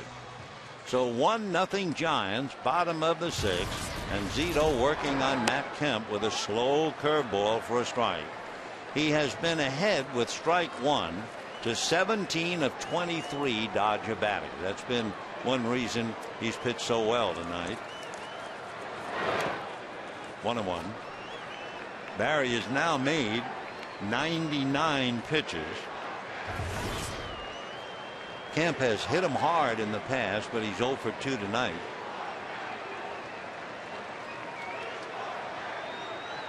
One and one. Hard foul ball behind Boa. 1 ball and 2 strikes.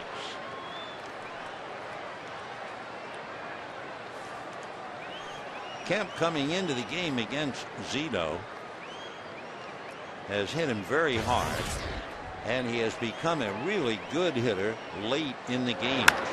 Ground ball to the left. Renteria, a nice stop, and throws in the dirt, and a nice pick too late. So Matt Kemp beats Renteria's throw. Edgar played short like he's on a turntable, but all of that you can't do and expect to get Kemp. The throw on a bounce did not get in Ishikawa's glove until after Kemp hit the bag. So Matt, an infield single on that ground ball to Renteria. Martin and Loretta hitting back to back, and among other things, Kemp runs very well. Brandon Metters gets up in the Giant bullpen. Kemp is 7 for 8 in stolen bases. So there'll be a battle within the WAR here between Zito and Kemp. 0-1 to Martin. Russell single to right, fly to center. Matt, a short lead held on by Ishikawa.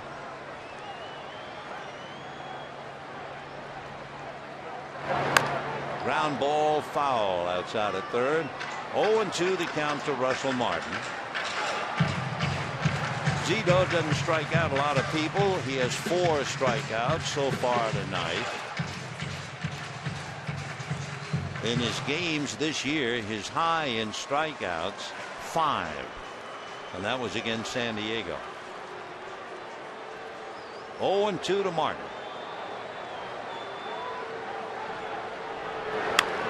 And that one is ripped foul upstairs. Well, that's a problem for a pitcher when you can't put hitters away via strikeout. Barry in total came in with 10 walks and 19 strikeouts. 0-2. Ball 1.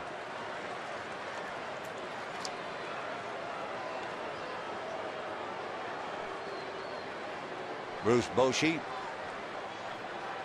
passing along a message. 1-2. Check, and it's inside. 2-2 the count to Martin. So that was a show me fastball.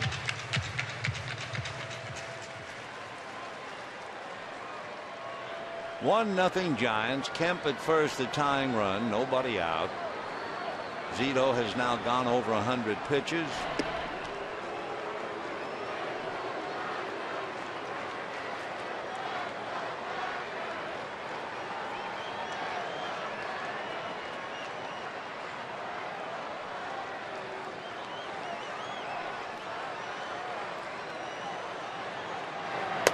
Ball 3. Well, considering Martin is pretty much of a contact hitter, and of course you got a stallion over there at first in Matt Kemp. Let's see what that all means with Mark Loretta on deck. Watching Kemp, so is Zito. 1 run, 5 hits for the Giants, no runs, 6 hits for the Dodgers.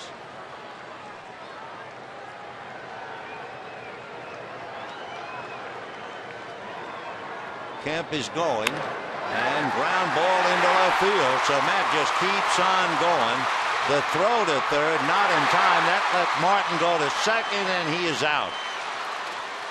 So it goes from the left fielder Fred Lewis to the third baseman Uribe, who gets it down to Emmanuel Burris to take care of Martin. So Martin singles to left and is cut down as Kemp goes all the way to third. Nice play by Uribe. Took the hop and immediately got it down to take care of Martin.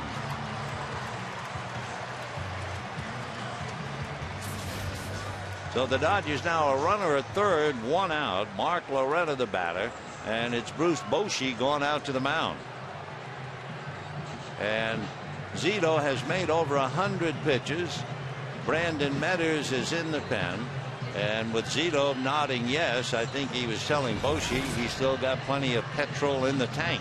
But he's made 108 pitches, but he has sold himself. Bochy will leave him in the game. Metters looked like he was all set to walk through the gate. So the batter Loretta grounded into a double play and popped up. And hitting back of Mark is Casey Blake. Giant infield has to play up. In right field, Randy Wynn comes up to play somewhat shallow. Everybody else a normal distance. Loretta with 3 runs batted in and a strike.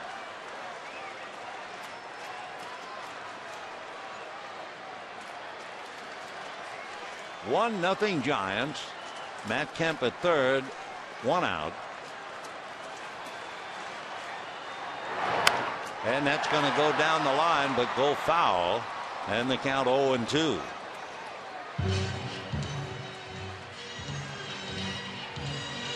So Russell Martin bangs a single to left, and the Giants pull off a good defensive play on the throw to third to get him at second. Kemp is at third, 1 out. He is the second Dodger to get to third. Billingsley reached in the 5th inning. Curveball and a dandy. So Loretta strikes out on public enemy number 1. And that was a pretty hard curveball. It wasn't a slider. That's about as hard as he throws his curve. And when Roy Campanella called it public enemy number 1, he wasn't kidding. So 2 out, 5 strikeouts for Zito. Now the batter is Casey Blake, who has had 2 fly balls to center and to right. One other thought. Zito, who's up to at least 110 pitches, is due to bat third in the 7th. So this could be his last inning. Ball 1. With a runner at third, you always look it up. Zito has 1 wild pitch. Chad Billingsley is on deck. Dodgers have action in their pull. James McDonald, 1-0. Fastball for a strike. So you say, well, they could put Blake on. He would then be a potential winning run. Then it's a question of would Joe Torre bat for Chad Billingsley. And the fact that James McDonald is throwing, well, he pitched in the 9th inning last night. That's going to go foul. 1-2 the count to Casey Blake. Well, Zito sold himself to his manager and then struck out Loretta.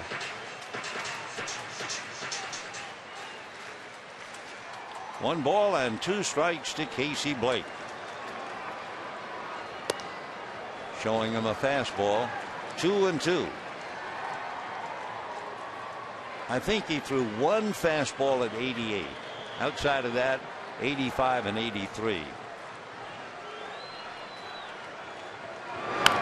And a breaking ball fouled away.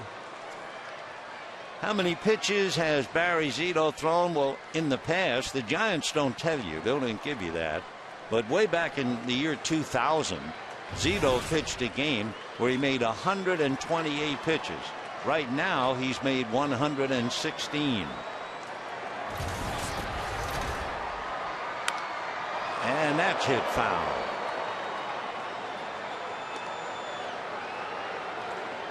James Loney imagining that he's at the plate. Got a bat in his hands in the Dodger dugout. Like a kid dreaming of having an at-bat. 2-2 with 2 out, the tying run at third. Now what's happening, of course, they are close to walking Casey Blake. So Bochy lets him stay in there.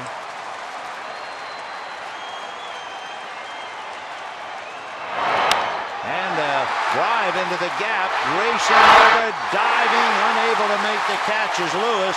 Rowan picks it up. The tying run scores on a double by Casey Blake, and it's a 1-1 tie.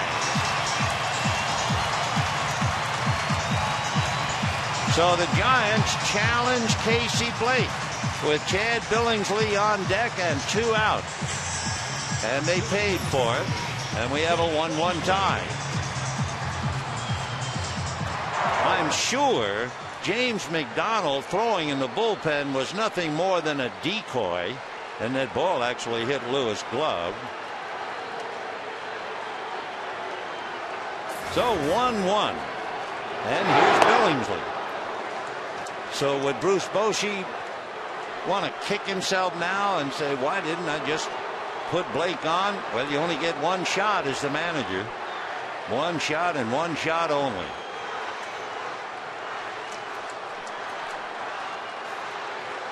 The other thing we showed you very quickly, James Loney swinging a bat. You know what Loney is against Barry Zito? Less than a threat. He is 1 for 20. So if you pitch to Casey Blake thinking that Torrey was going to send Loney up there, that really didn't make any sense.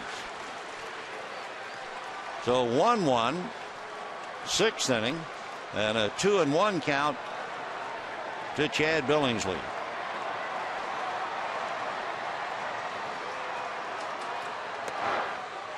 Two and two. So Zito went head to head with Blake. Bochy let him go head to head, and Blake barely won on the ball that ticked off the glove of a diving Fred Lewis. Fouled away.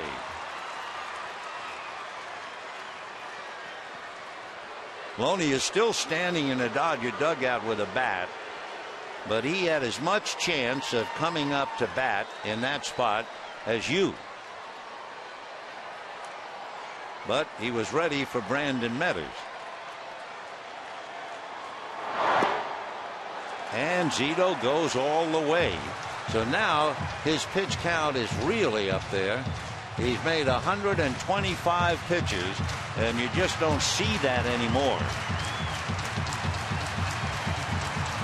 And he's not through. He's 3-2 with Juan Pierre on deck.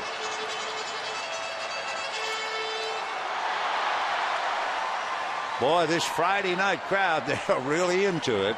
Good ball game. 1-1, 6th inning.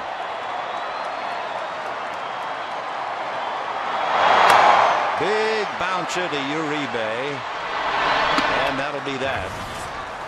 But the big pitch was Casey at the bat, and they challenged him, and at the end of 6, a 1-1 tie.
Brought to you by Nissan.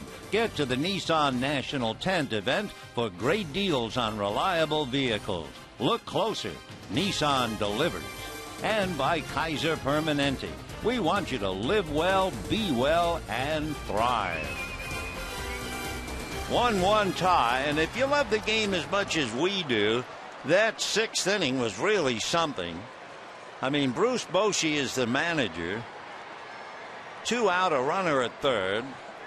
Zito is going to pitch to Blake when you have Chad Billingsley on deck.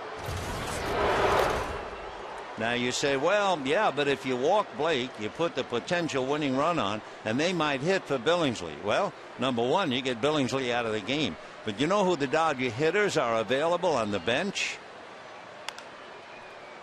Xavier Paul, a left-hander, just called up from the minors. James Loney, who stood there with the bat in his hands. Can't believe he would have gone up there 1 for 20 against Zito.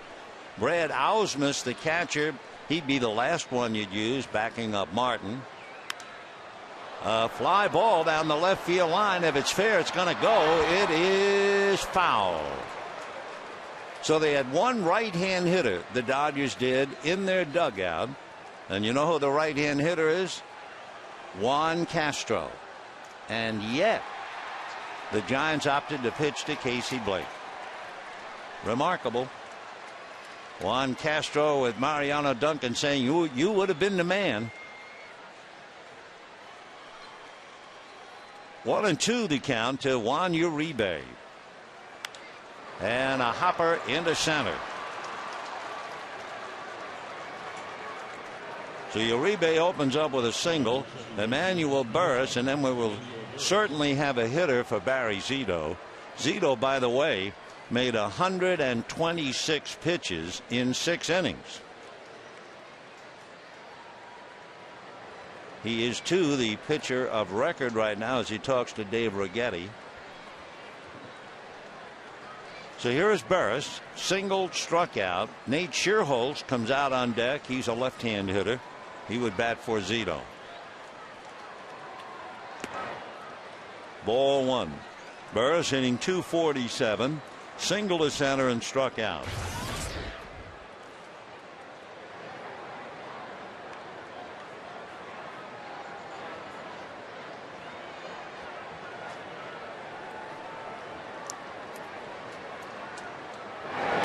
And in the dirt, another nice save. Martin has been all over the place behind the plate, knocking him down, smothering him, blocking him, and scooping him up. 2-0 the count. It's not that Billingsley is wild. He's only walked 2 and hit a batter. So 1-1 in the 7th. Dodgers fortunate to get the run.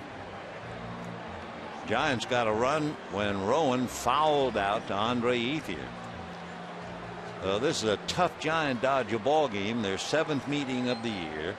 They're at it again tomorrow afternoon. Stultz and Sanchez, and then Sunday afternoon Weaver and Lincecum. 2-0. 2-1.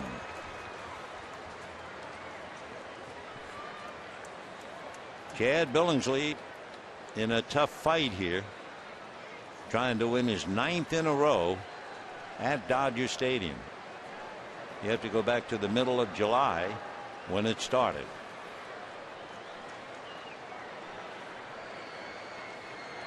Two balls, 1 strike.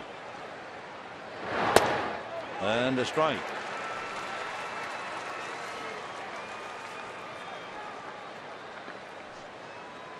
Two and 2 the count. Burris in his last 8 games, and you know how they closely watch a player.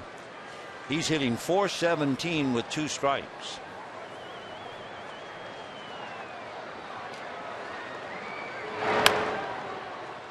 Looked like it might have been a bad ball, but with 2 strikes, he was just trying to protect himself. Just did get a piece of it.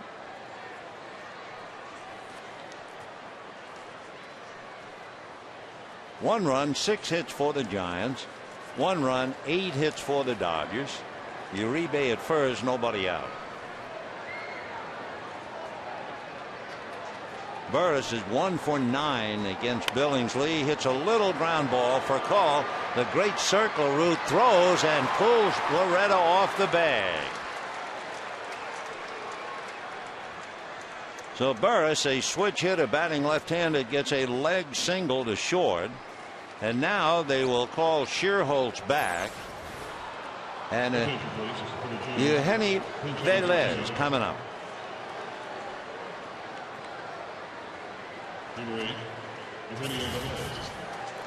So Eugenio Velez coming up with 2 on, nobody out. Velez batting for Zito. Shearholtz was never announced as being in the game.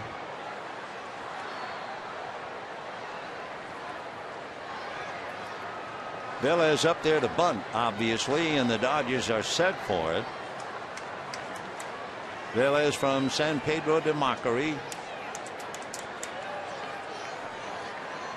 He'll be 27 and takes ball 1. They throw through, and what a catch by Rafael Furcal. That thing looked like it was heading for center field. Matt Kemp thought it was too. He was charging in to back up on that one. Just over the runner, and a nice save by Rafael. Look at that. 1 ball and no strikes. Eugenio Velez. 2-0. Velez 6 feet 1 and maybe 160 pounds, maybe. A graphite shaft. He'll be 27 on the 16th. Played in the minor leagues with the Giants' first base coach, who was then his manager, Roberto Kelly. Got the bunt down, and it's a beauty. Just in time, and boy, what a tough play for Orlando Hudson. So the runners move up to second and third. Orlando having to reach in and handle that throw, and the runner, Velez, right down the line. Boy, you want to get your hand out of there in a hurry, and Orlando did just that. All right, second and third, 1 out, 7th inning, a 1-1 tie. And here comes Joe, and usually he brings a hook with him. He's got Ronald Belisario in the pen. So we saw Bochy go out, and we saw Zito sell himself to his manager that he was okay, and now we see Billingsley do the same thing with Torrey. Fred Lewis will be the batter as Zito talks to Matt Cain. And remember, Barry Zito, looking for his first win of the year, is still the pitcher of record. Fred Lewis singled twice and grounded out. Billingsley now getting close to 100. First base is open, and they are going to walk Lewis and take their chances on Edgar Renteria. So let's look at Renteria. He strikes out a little bit more than he walks. He has grounded into 3 double plays. And of course, that's what they're thinking of right now. And behind Renteria is Randy Wynn. Renteria will be 33. So perhaps they feel he has lost a step or two.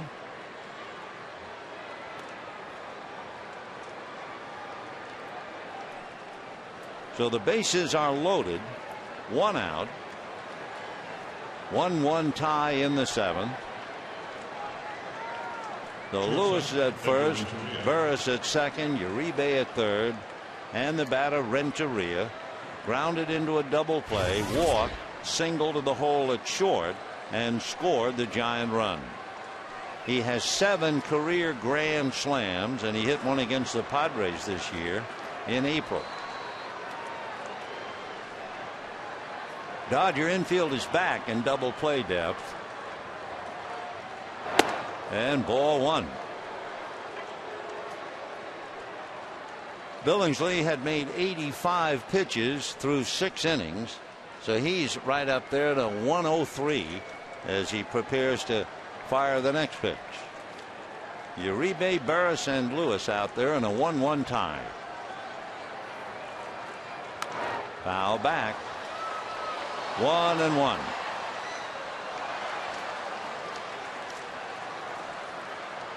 Renteria with a chance to be a hero.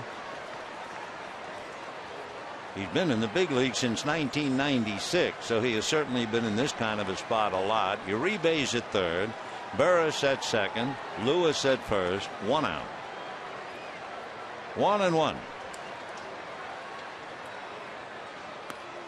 1-2. Back in 2003, when Edgar Renteria was with the St. Louis Cardinals, he had 100 RBI. The only time he did it, but he did it. 100 ribbies. 1-2 the count. Renteria 1 for 7 against Billingsley. 2-2. Renteria came into the game 0 for 5 against Chad. Hit into the double play, walked, and singled.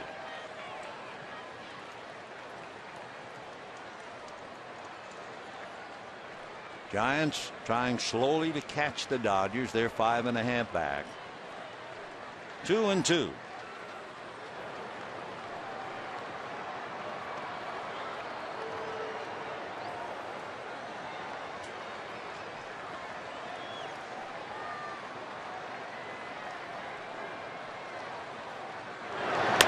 And a high fly ball into left center. The runner's tagging. It is Matt Kemp on the run. And tagging up easily is Uribe. Over to third goes Burris. And the Giants take a 2-1 lead on Renteria's long fly ball. And so Barry Zito is now out in front. That ball was hit pretty far, too.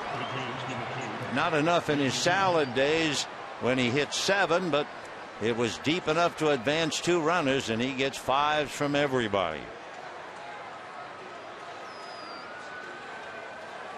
So Renteria spoils the strategy. Now the Giants have first and third with 2 out, and Randy wins.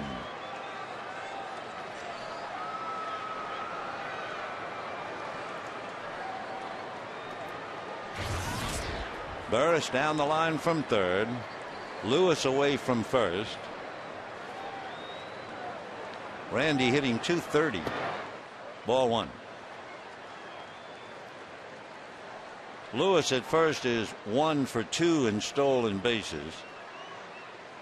Burris runs very well, not going to do much at third base, but Burris has stolen 8 out of 11.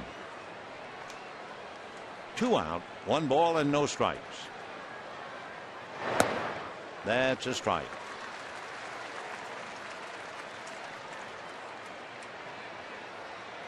There's his record, 9-0 here at Dodger Stadium, going back to July of last year, and a brilliant earned run average, under 2. 1 ball and 1 strike. Win is 1 for 3. And again, Billingsley down and dirty, 2-1 to count. Billingsley made the last out in the 6th inning. So it's not a case of hitting for him. Remember, Pierre bats 9th, and he'll be leading off the 7th.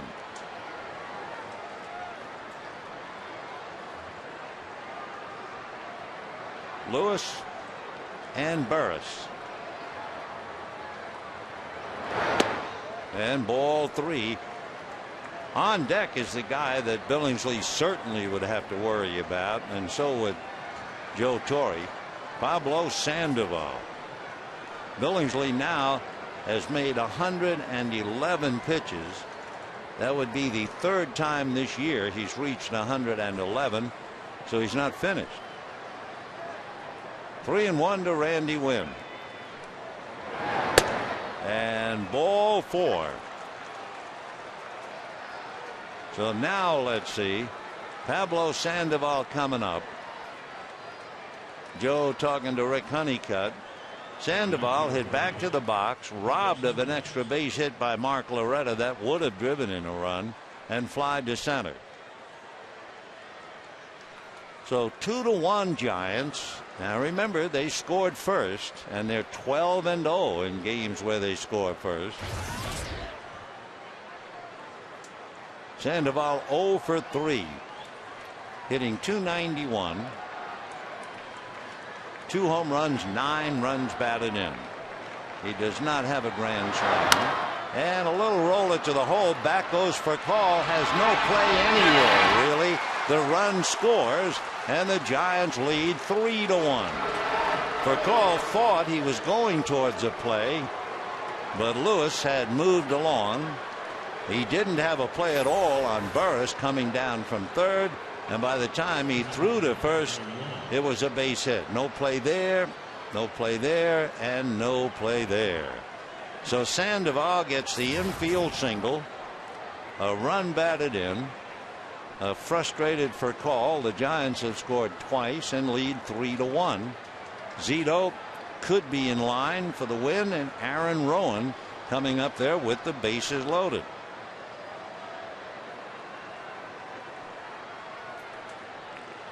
Rowan popped up, walked, and had a scoring fly ball, and that's a strike. Aaron Rowan has 2 grand slams, one against, well, the most recent against the Cubs when he was with Philadelphia. Rowan hitting .217. And a fly ball to left. Pierre moves over. Had trouble, I think, with the lights and made the play. So Billingsley comes out, but he gives up 2, and at the end of 6.5, Giants 3, Dodgers 1, and the crowd will now be asked to stand for the singing of God Bless America. We once again welcome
Aaron Rowan. We have had some dazzling defensive plays. The Giants now lead 3-1, bottom of the 7th inning. Jeremy Affeldt comes in to take over the pitching, and Eugenio Velez is now in left field. So if you're keeping score, put Affeldt in Fred Lewis' spot. And here is Pierre. Ball 1-0. When the Dodgers opted to go after Edgar Renteria, it is interesting because, as we mentioned at the start of the game, the Giants were hitting only .216 with runners in scoring position. The one Giant who is different than any of the others is Renteria. And Renteria had that scoring fly ball. He's hitting .308 with runners in scoring position. Meanwhile, Jeremy Affeldt, 2-1 to count to Juan Pierre. They pull up the corners on Pierre, and he's almost hit. Ball 3. Affeldt, born in Phoenix, lives up in the state of Washington. Affeldt 0-1 in his 16th game.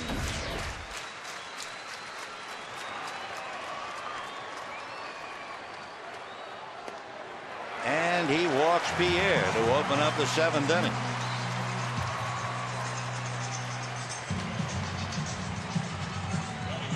Zito with a chance pick up a victory as he sits between Randy Johnson and Tim Lincecum. And it's up to Affeldt, who was originally signed by Kansas City, spent 4 years with the Royals, then the Rockies, last year with the Reds. And that's low, ball 1. For call, 1 for 3, doubled off the left center field wall, grounded out, struck out.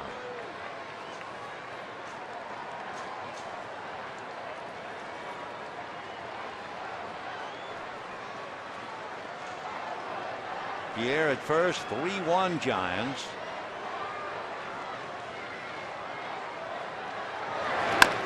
Big bouncer to third. Uribe down to second. Back to first. Double play.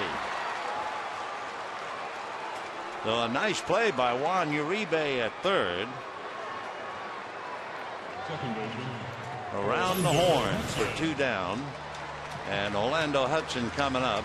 Uribe gets it accurately to Burris, and he gets it to first long ahead of Furcal, who was batting right-handed. So Juan Uribe, good play. Remember, Uribe led off the 7th inning with a base hit, so he's figured prominently. And here's Orlando. Hudson has struck out and walked twice.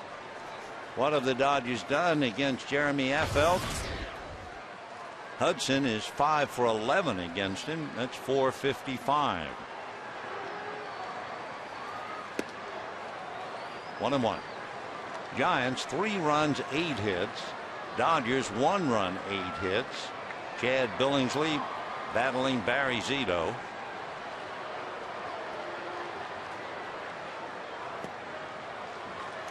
So the Dodgers had a lot of streaks go down the drain last night. 13 in a row at home disappeared. 10 straight against Washington disappeared. 7 straight against the league disappeared. And now we're wondering about Billingsley's streak. 2-2.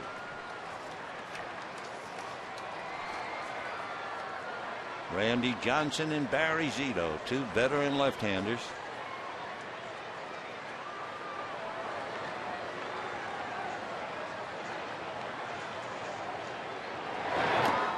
And the breaking ball.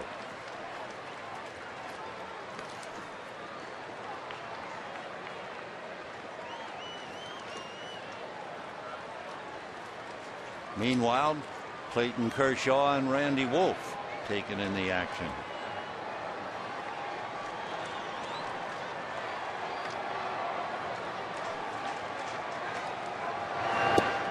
And good fastball that seemed to sink at the last minute.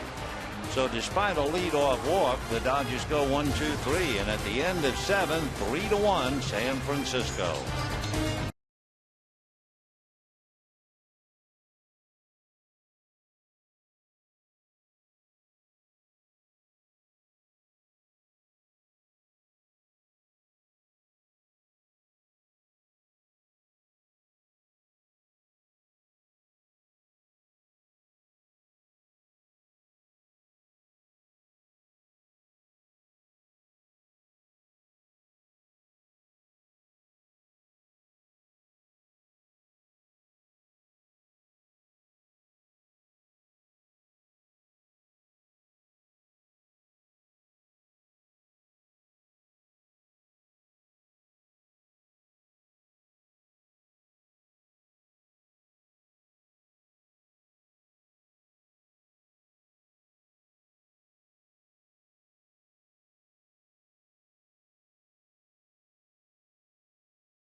Ishikawa again. So he wound up with 5 strikeouts, but he went out losing 3-1. And Ronald Belisario will pick up for him now as we move to the 8th inning. Ishikawa, then Uribe and Burris. Ronald Belisario in his 15th game. 20 strikeouts, 7 walks, throws hard, pretty good sinker as far as his fastball is concerned. Ball 1. Ishikawa struck out twice, hit by a pitch. 7th meeting of the year between the two clubs, and the Dodgers have won 4 of 6.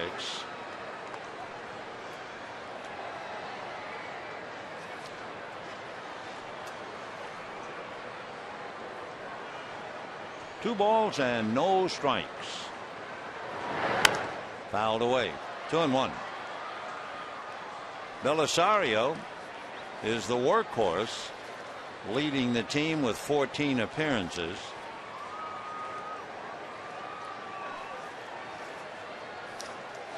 A long shot who really paid off. Fouled away. Maybe not the long shot of the horse that won the Kentucky Derby, but I mean, no one expected Ronald Belisario to wind up pitching in Dodger Stadium, but here he is again.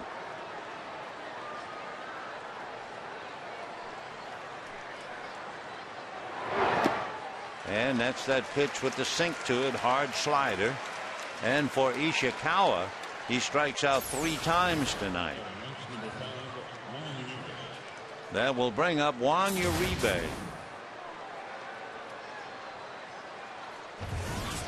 Uribe flied to right, struck out, led off the 7th inning with a single to center, came around to score a go-ahead run, and has handled himself very well defensively. He has started a couple of double plays on a ball hit by Loretta in the 2nd inning, and the ball hit by Furcal in the 7th.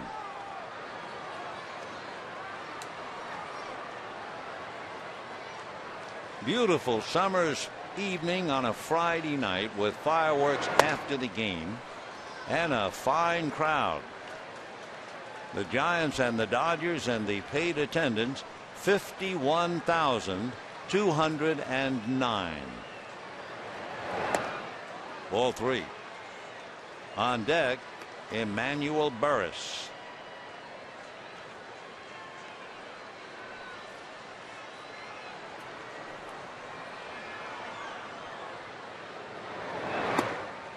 That's a strike. 3-1.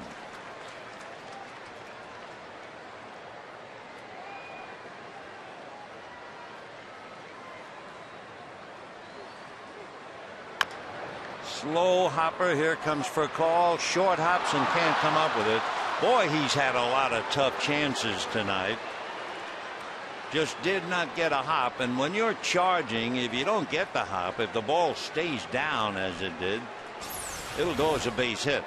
The official scorer realizing just how tough that is.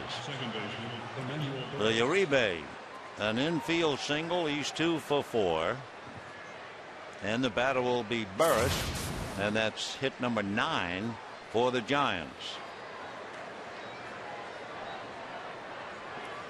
Burris is 2 for 3 in that number 8 hole. Foul ball. 0-1.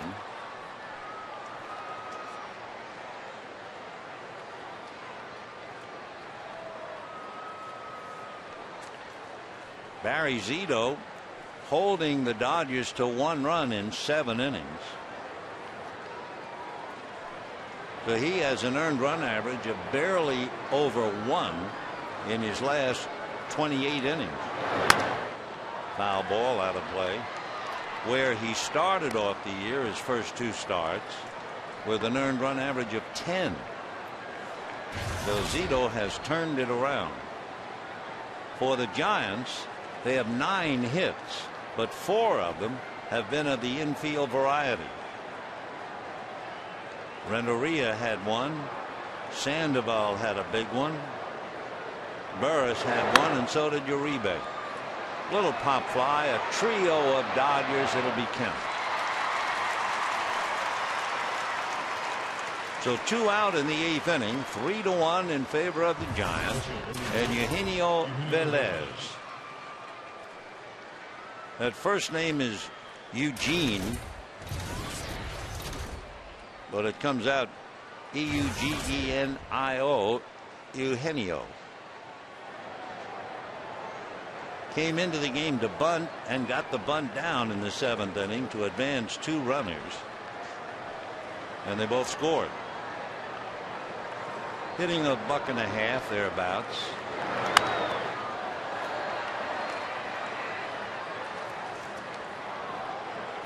Velez, apparently in that double switch, is a good defensive outfielder.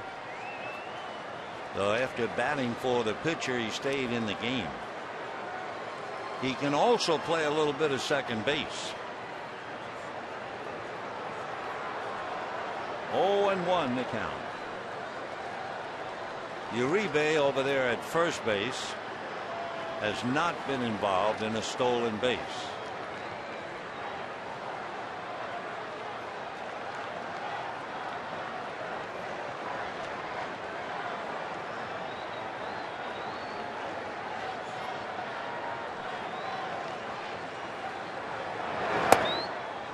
One ball and 1 strike. When Velez broke up and became a major leaguer, when you look back through his record, his very first year in the low minors in the Sally League, he had 14 home runs, but he is not that kind of a hitter.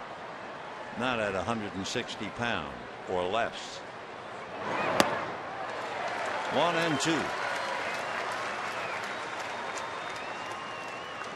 So Belisario trying to shut down the Giants.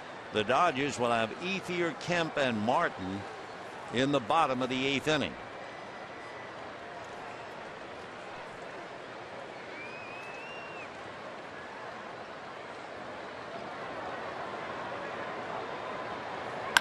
And a hopper to the right side. They'll get the force, and that's that. So no runs, an infield single, and a man left, and we're heading for the bottom of the 8th with the Giants leading 3-1.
Prime Ticket is brought to you by 76, where 4 fill-ups scores you 2 free Dodger tickets.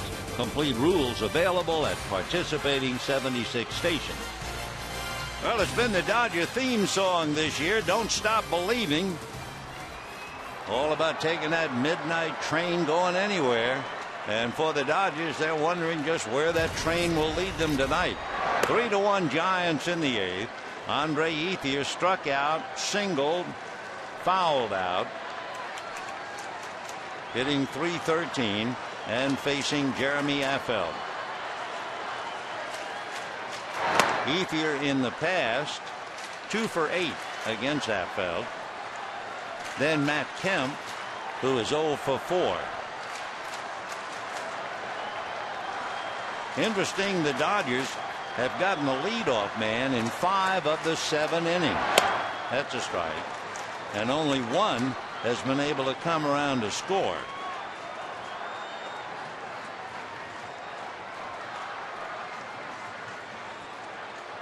Two Giant leadoff men have come around to score.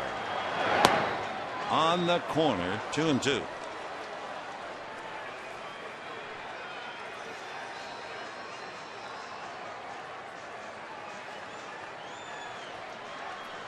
Jeremy Affeldt trying to save this one for Barry Zito. Big curveball. For the Giants, Brian Wilson is the closer, and he has a half a dozen saves. So it's up to Affeldt to get through the inning. Merkin Valdez is throwing behind him. And that's going to go foul down the line and out of play. The only 2 times the Dodgers failed to get the leadoff man on was when Billingsley led off the 3rd and struck out, and Blake led off the 5th and flied out. Ethier trying to keep the leadoff man's roll going. 3-2. Little ground ball, Uribe. Good pick. High throw, but a toe dance by Ishikawa, and 1 away. So Ethier 1 for 4, and the batter will be Matt Kemp. Now Bruce Bochy will probably lift Affeldt now that he got the left-hander, and bring in Merkin Valdez to pitch to Kemp and Martin. So Merkin Valdez coming in, Jeremy Affeldt going out, and we'll be back.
Moms before and after the game. Moms receive roses when they enter the park, and after the game, moms and the families invited onto the field for a Mother's Day walk in the park. It's all part of the Dodgers win Mother's Day. For tickets, Visit Dodgers.com or call 866-DODGERS. Well, Jeremy Affeldt made 20 pitches as he worked an inning and a third. And now Merkin Valdez, who had the Tommy John surgery in 2006, coming in. He's from the Dominican. Valdez is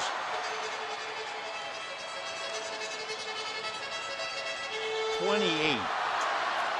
Big fella, 6'4", 230. At one time, he was known to the baseball world as Manuel Mateo. Giants made a deal to get Mateo, and then they found out his real name was Merkin Valdez. He was using the name of a friend and neighbor who is 9 months younger. 2-0 the count to Matt Kemp with Russell Martin on deck. 3 runs, 9 hits for the Giants, 1 run, 8 hits for the Dodgers. Matt waiting. 2-0. 2-1. Fastball, slider, curveball, and change. You'll get any one of them from Valdez.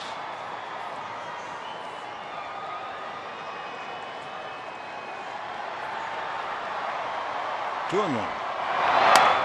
Slap foul upstairs off to the right. He's thrown over 90, coming back from Tommy John surgery. Valdez so far this year, 1 ball, 1-0, an ERA of 4 in his 8th game.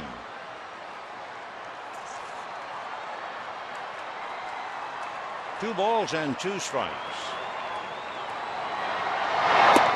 Whoa. 3-2. Fastball, little chin music, and that was 93.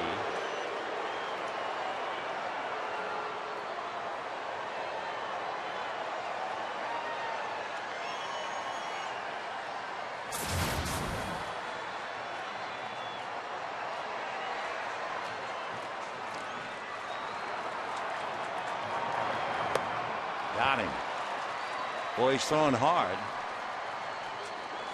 So Valdez takes care of Kemp. 2 down here in the 8th inning. And the batter, Russell Martin. So the Dodgers, who scored 9 last night and allowed 11, struggling with only 1 run tonight. And even that 1 run with a big story behind it, that's where Bruce Bochy pitched to Casey Blake with Billingsley on deck.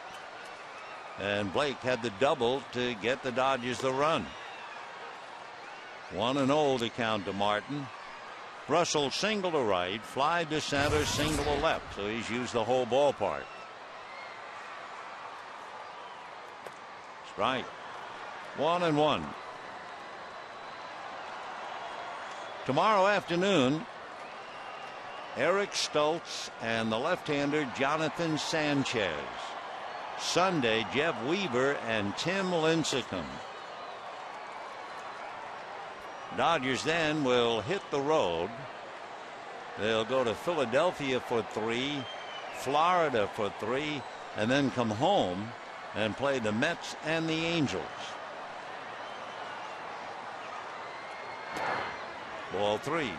On deck, Mark Loretta.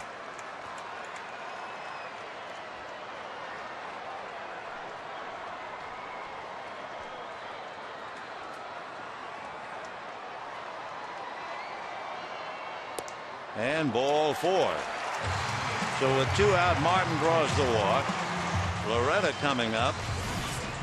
Rounded into a double play, popped up and struck out. And that, let's see, here comes Dave Righetti to talk to Valdez.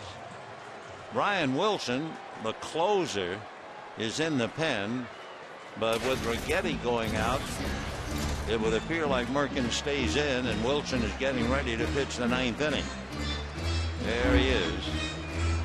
Brian throws hard. When we were in San Francisco, Wilson and Broxton were in the same game, and they were, according to the Giant gun, they were hitting 100 miles an hour. All right, they stay with Valdez. Loretta hitting .333.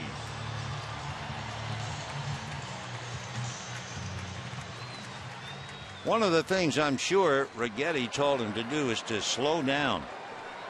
He has a tendency to overthrow. So Loretta looking for his first hit of the night. And he almost threw that away. Great save. Wow. Pablo Sandoval shaken up on that pitch.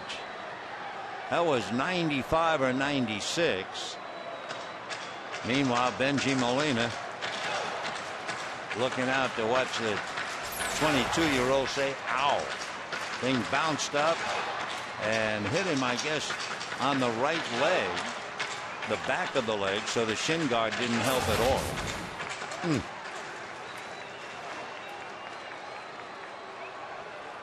1 ball and no strikes.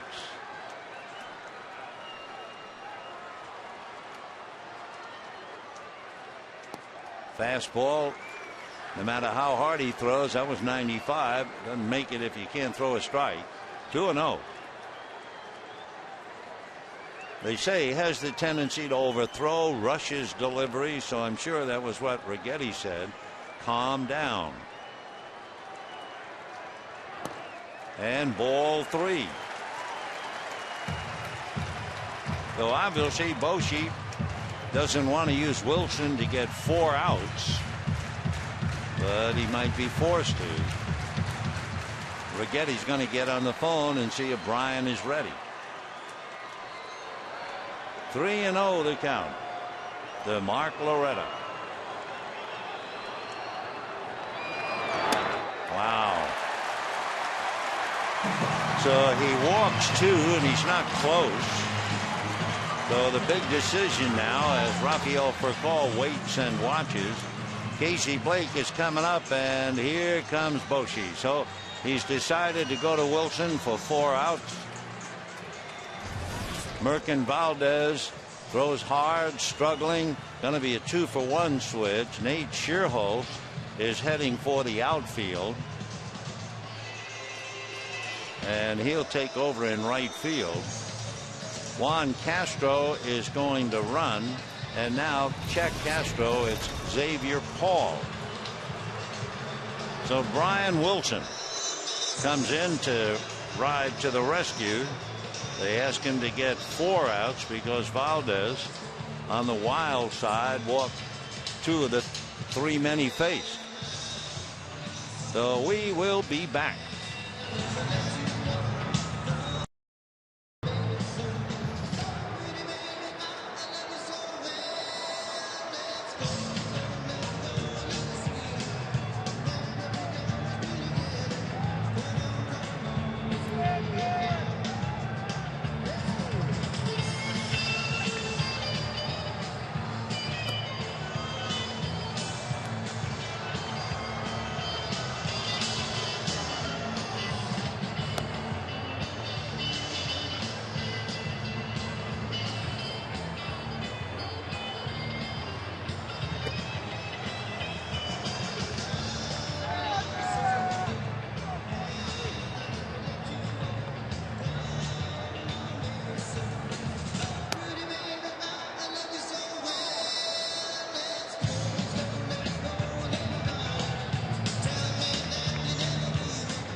Your attention, please. These changes for the Giants. Moving from right field to left field, number 2, Randy Wynn. Now coming into the game playing right field, number 12, Nate Schierholtz. Now pitching, number 38, Brian Wilson. This change for the Dodgers. Now pinch running, number 3, Xavier Paul. Now at bat, third base, number 23. The wheels are really turning here. Nate Schierholtz is in right field. Randy Wynn moved to left. Brian Wilson is the new pitcher. Wilson will bat 9th. Schierholtz will lead off.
Casey had the big at bat in the 6th inning when Bruce Bochy pitched to him with Billingsley due up next, and Blake doubled in what at the time was the tying run. Then Billingsley grounded out, and it worked out okay for Bruce because Billingsley went back out to the mound in the 7th, and the Giants touched him up for 2 to lead 3-1.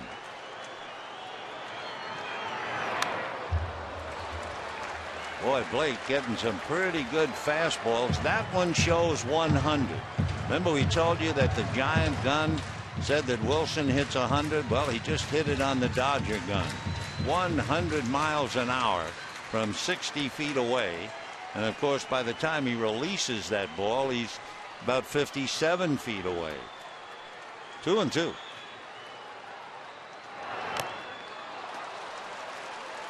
Still 2-2. That was the slider, and he throws the slider in the high 80s. So Blake is getting everything. It's a 9-pitch at bat, and Casey's hanging tough.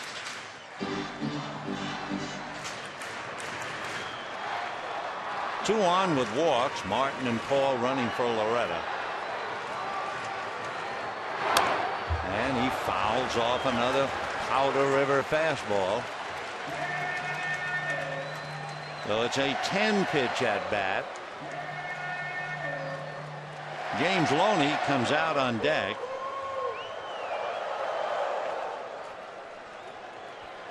He would hit for Belisario.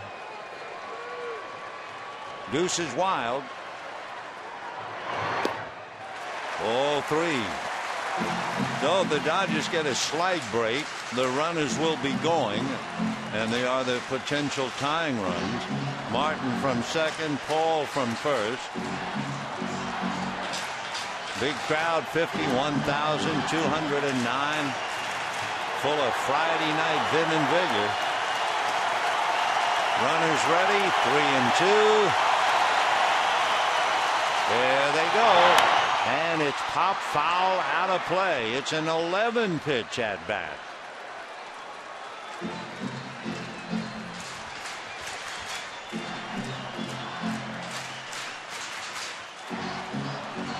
You know, they keep track of each at bat. Casey Blake tonight has fouled off 17 pitches. 17. 3-2 again. Runners go. And it's ball 4. No. Strike 3. Casey on his way to first, and it rung up. He looks at the plate umpire. He can't believe it. And at the end of 8, it was a 13-pitch at bat. Here it is. Check swing. He thought it was ball 4. Sam Holbrook said strike 3, and it's 3-1 Giants.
To Brian Wilson, who came so close to walking Blake. Casey thought sure it was inside, started to go to first, and Sam Holbrook said, "You're done." So Casey goes back to work at third base, and the Dodgers try to go back to work before the bottom of the ninth inning. James Loney comes into the game. He will take over at first base. Ronald Belisario made 17 pitches, and now Ramon Troncoso, who pitched and made 16 pitches last night, roughed up, coming in. Last night, 3 hits, 3 runs, and he made 16 pitches, so he's back in the fire again.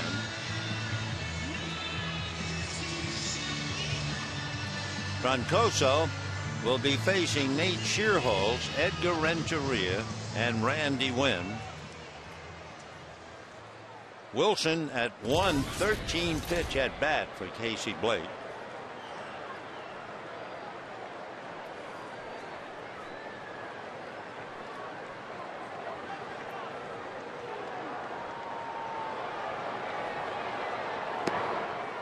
Hard breaking ball and a swing for a strike.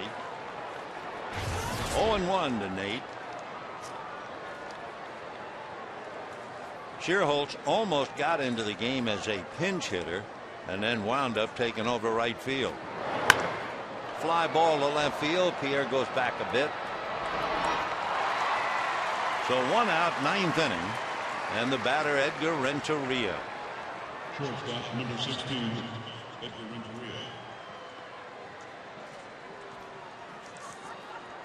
Troncoso is in his 11th game. Edgar Renteria had that long fly ball in the 7th inning to drive in a tiebreaker.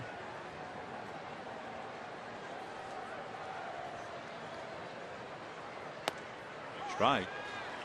When the Dodgers bat in the 9th inning, they will have Loney to lead it off. Loney followed by Pierre, and then for call.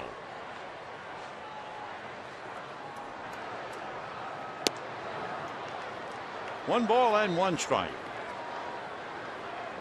Tomorrow afternoon, game 2, Eric Stultz, Jonathan Sanchez. Sunday afternoon, Jeff Weaver and the Cy Young Award winner Tim Lincecum.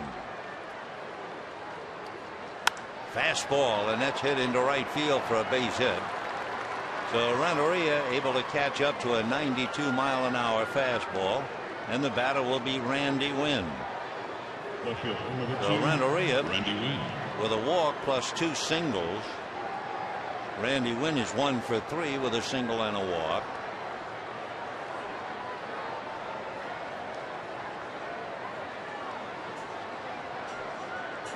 Win a long look at Tim Flannery. It certainly will be part of the story. We've mentioned it a couple of times. The Giants scored first. They scored in the top of the 6th inning.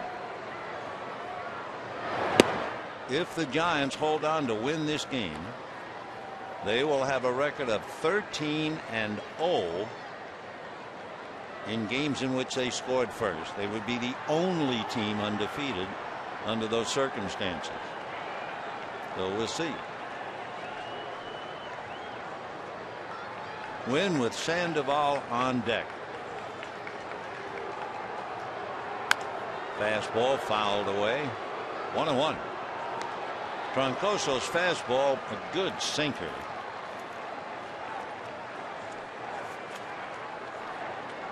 Despite the fact he has had a fly ball from Shearholz, when he has really got his stuff going, he gets a lot of ground ball. 1-1.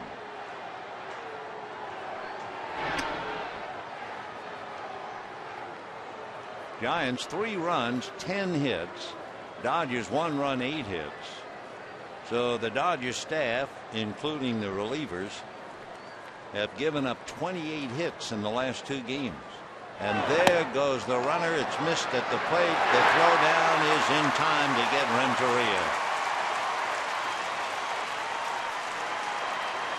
So Edgar is erased 2-4.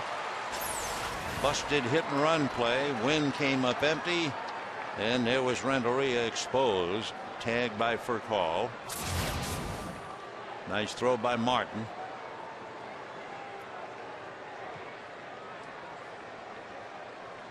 One ball and 2 strikes.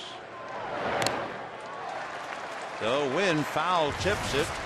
Can't believe that it was caught, but he strikes out. Okay, here they come. Loney, Pierre, Furcall, 3-1 Giants, bottom of the ninth.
Batting 8th, then Pierre and Furcall. Friday night crowd of 51,209. Each team scored in the 6th inning. Giants scored 2 in the 7th. The pitchers of record are Billingsley and Zito. And Zito standing directly behind Randy Johnson, sweating out a chance to pick up his first win of the year.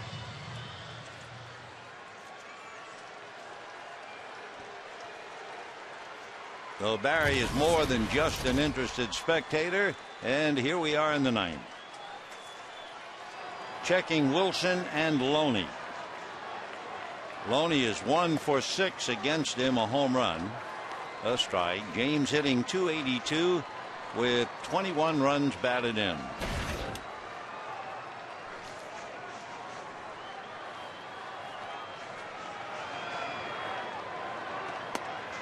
Off the plate, 1-1 to James.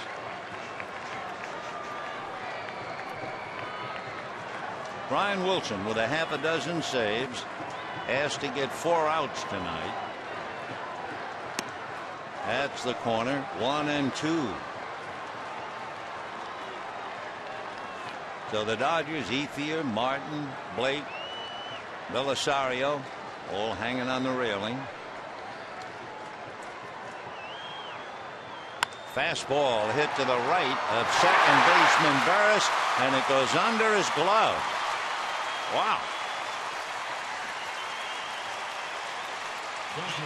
Burris looked like he could have made a play on that ball. You take a look, there it is, and it just went by him. That close. They're going to give Loney a base hit.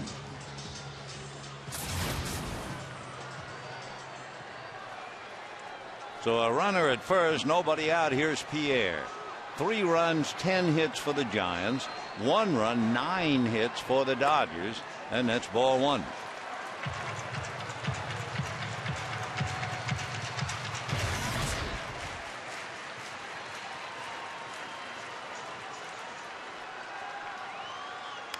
And fouled away. Uribe moving in just in case Pierre tries to dump one.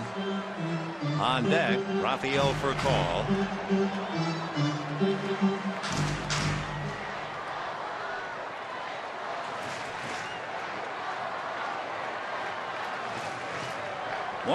and 1 strike. Ground ball to the hole. Tough play. The throw to second in time. So a nice play by Renteria to turn it into a force. 1 out. And the batter will be Rafael Furcal. So Pierre at first.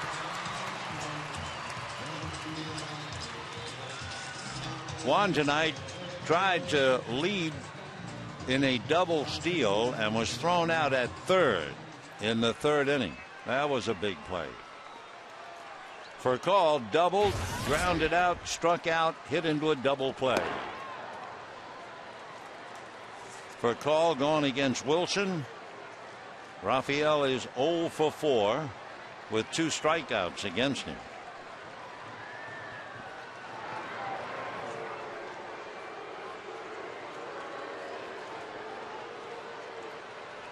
On deck, Orlando Hudson. Uribe plays up inside the bag at third. And a strike. 1-1.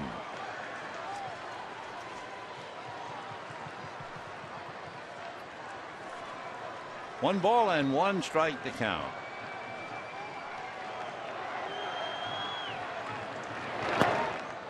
Two and 1. That had Uribe on the move.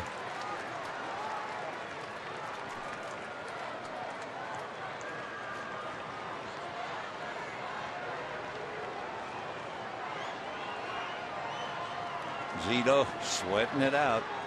Pitched very well. 4th game in a row.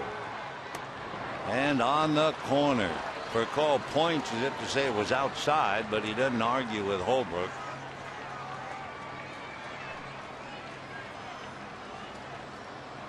Two and 2 to Rafael. Pierre held on by Ishikawa. Off the plate, 3 and 2.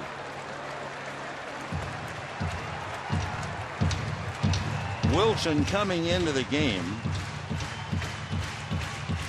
had 6 walks and 16 strikeouts.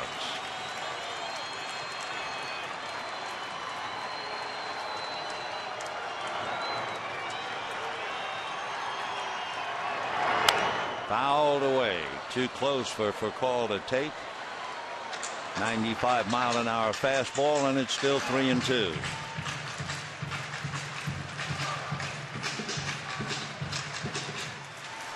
$51,209. Hope you might be out here with us tomorrow or Sunday. Another foul ball.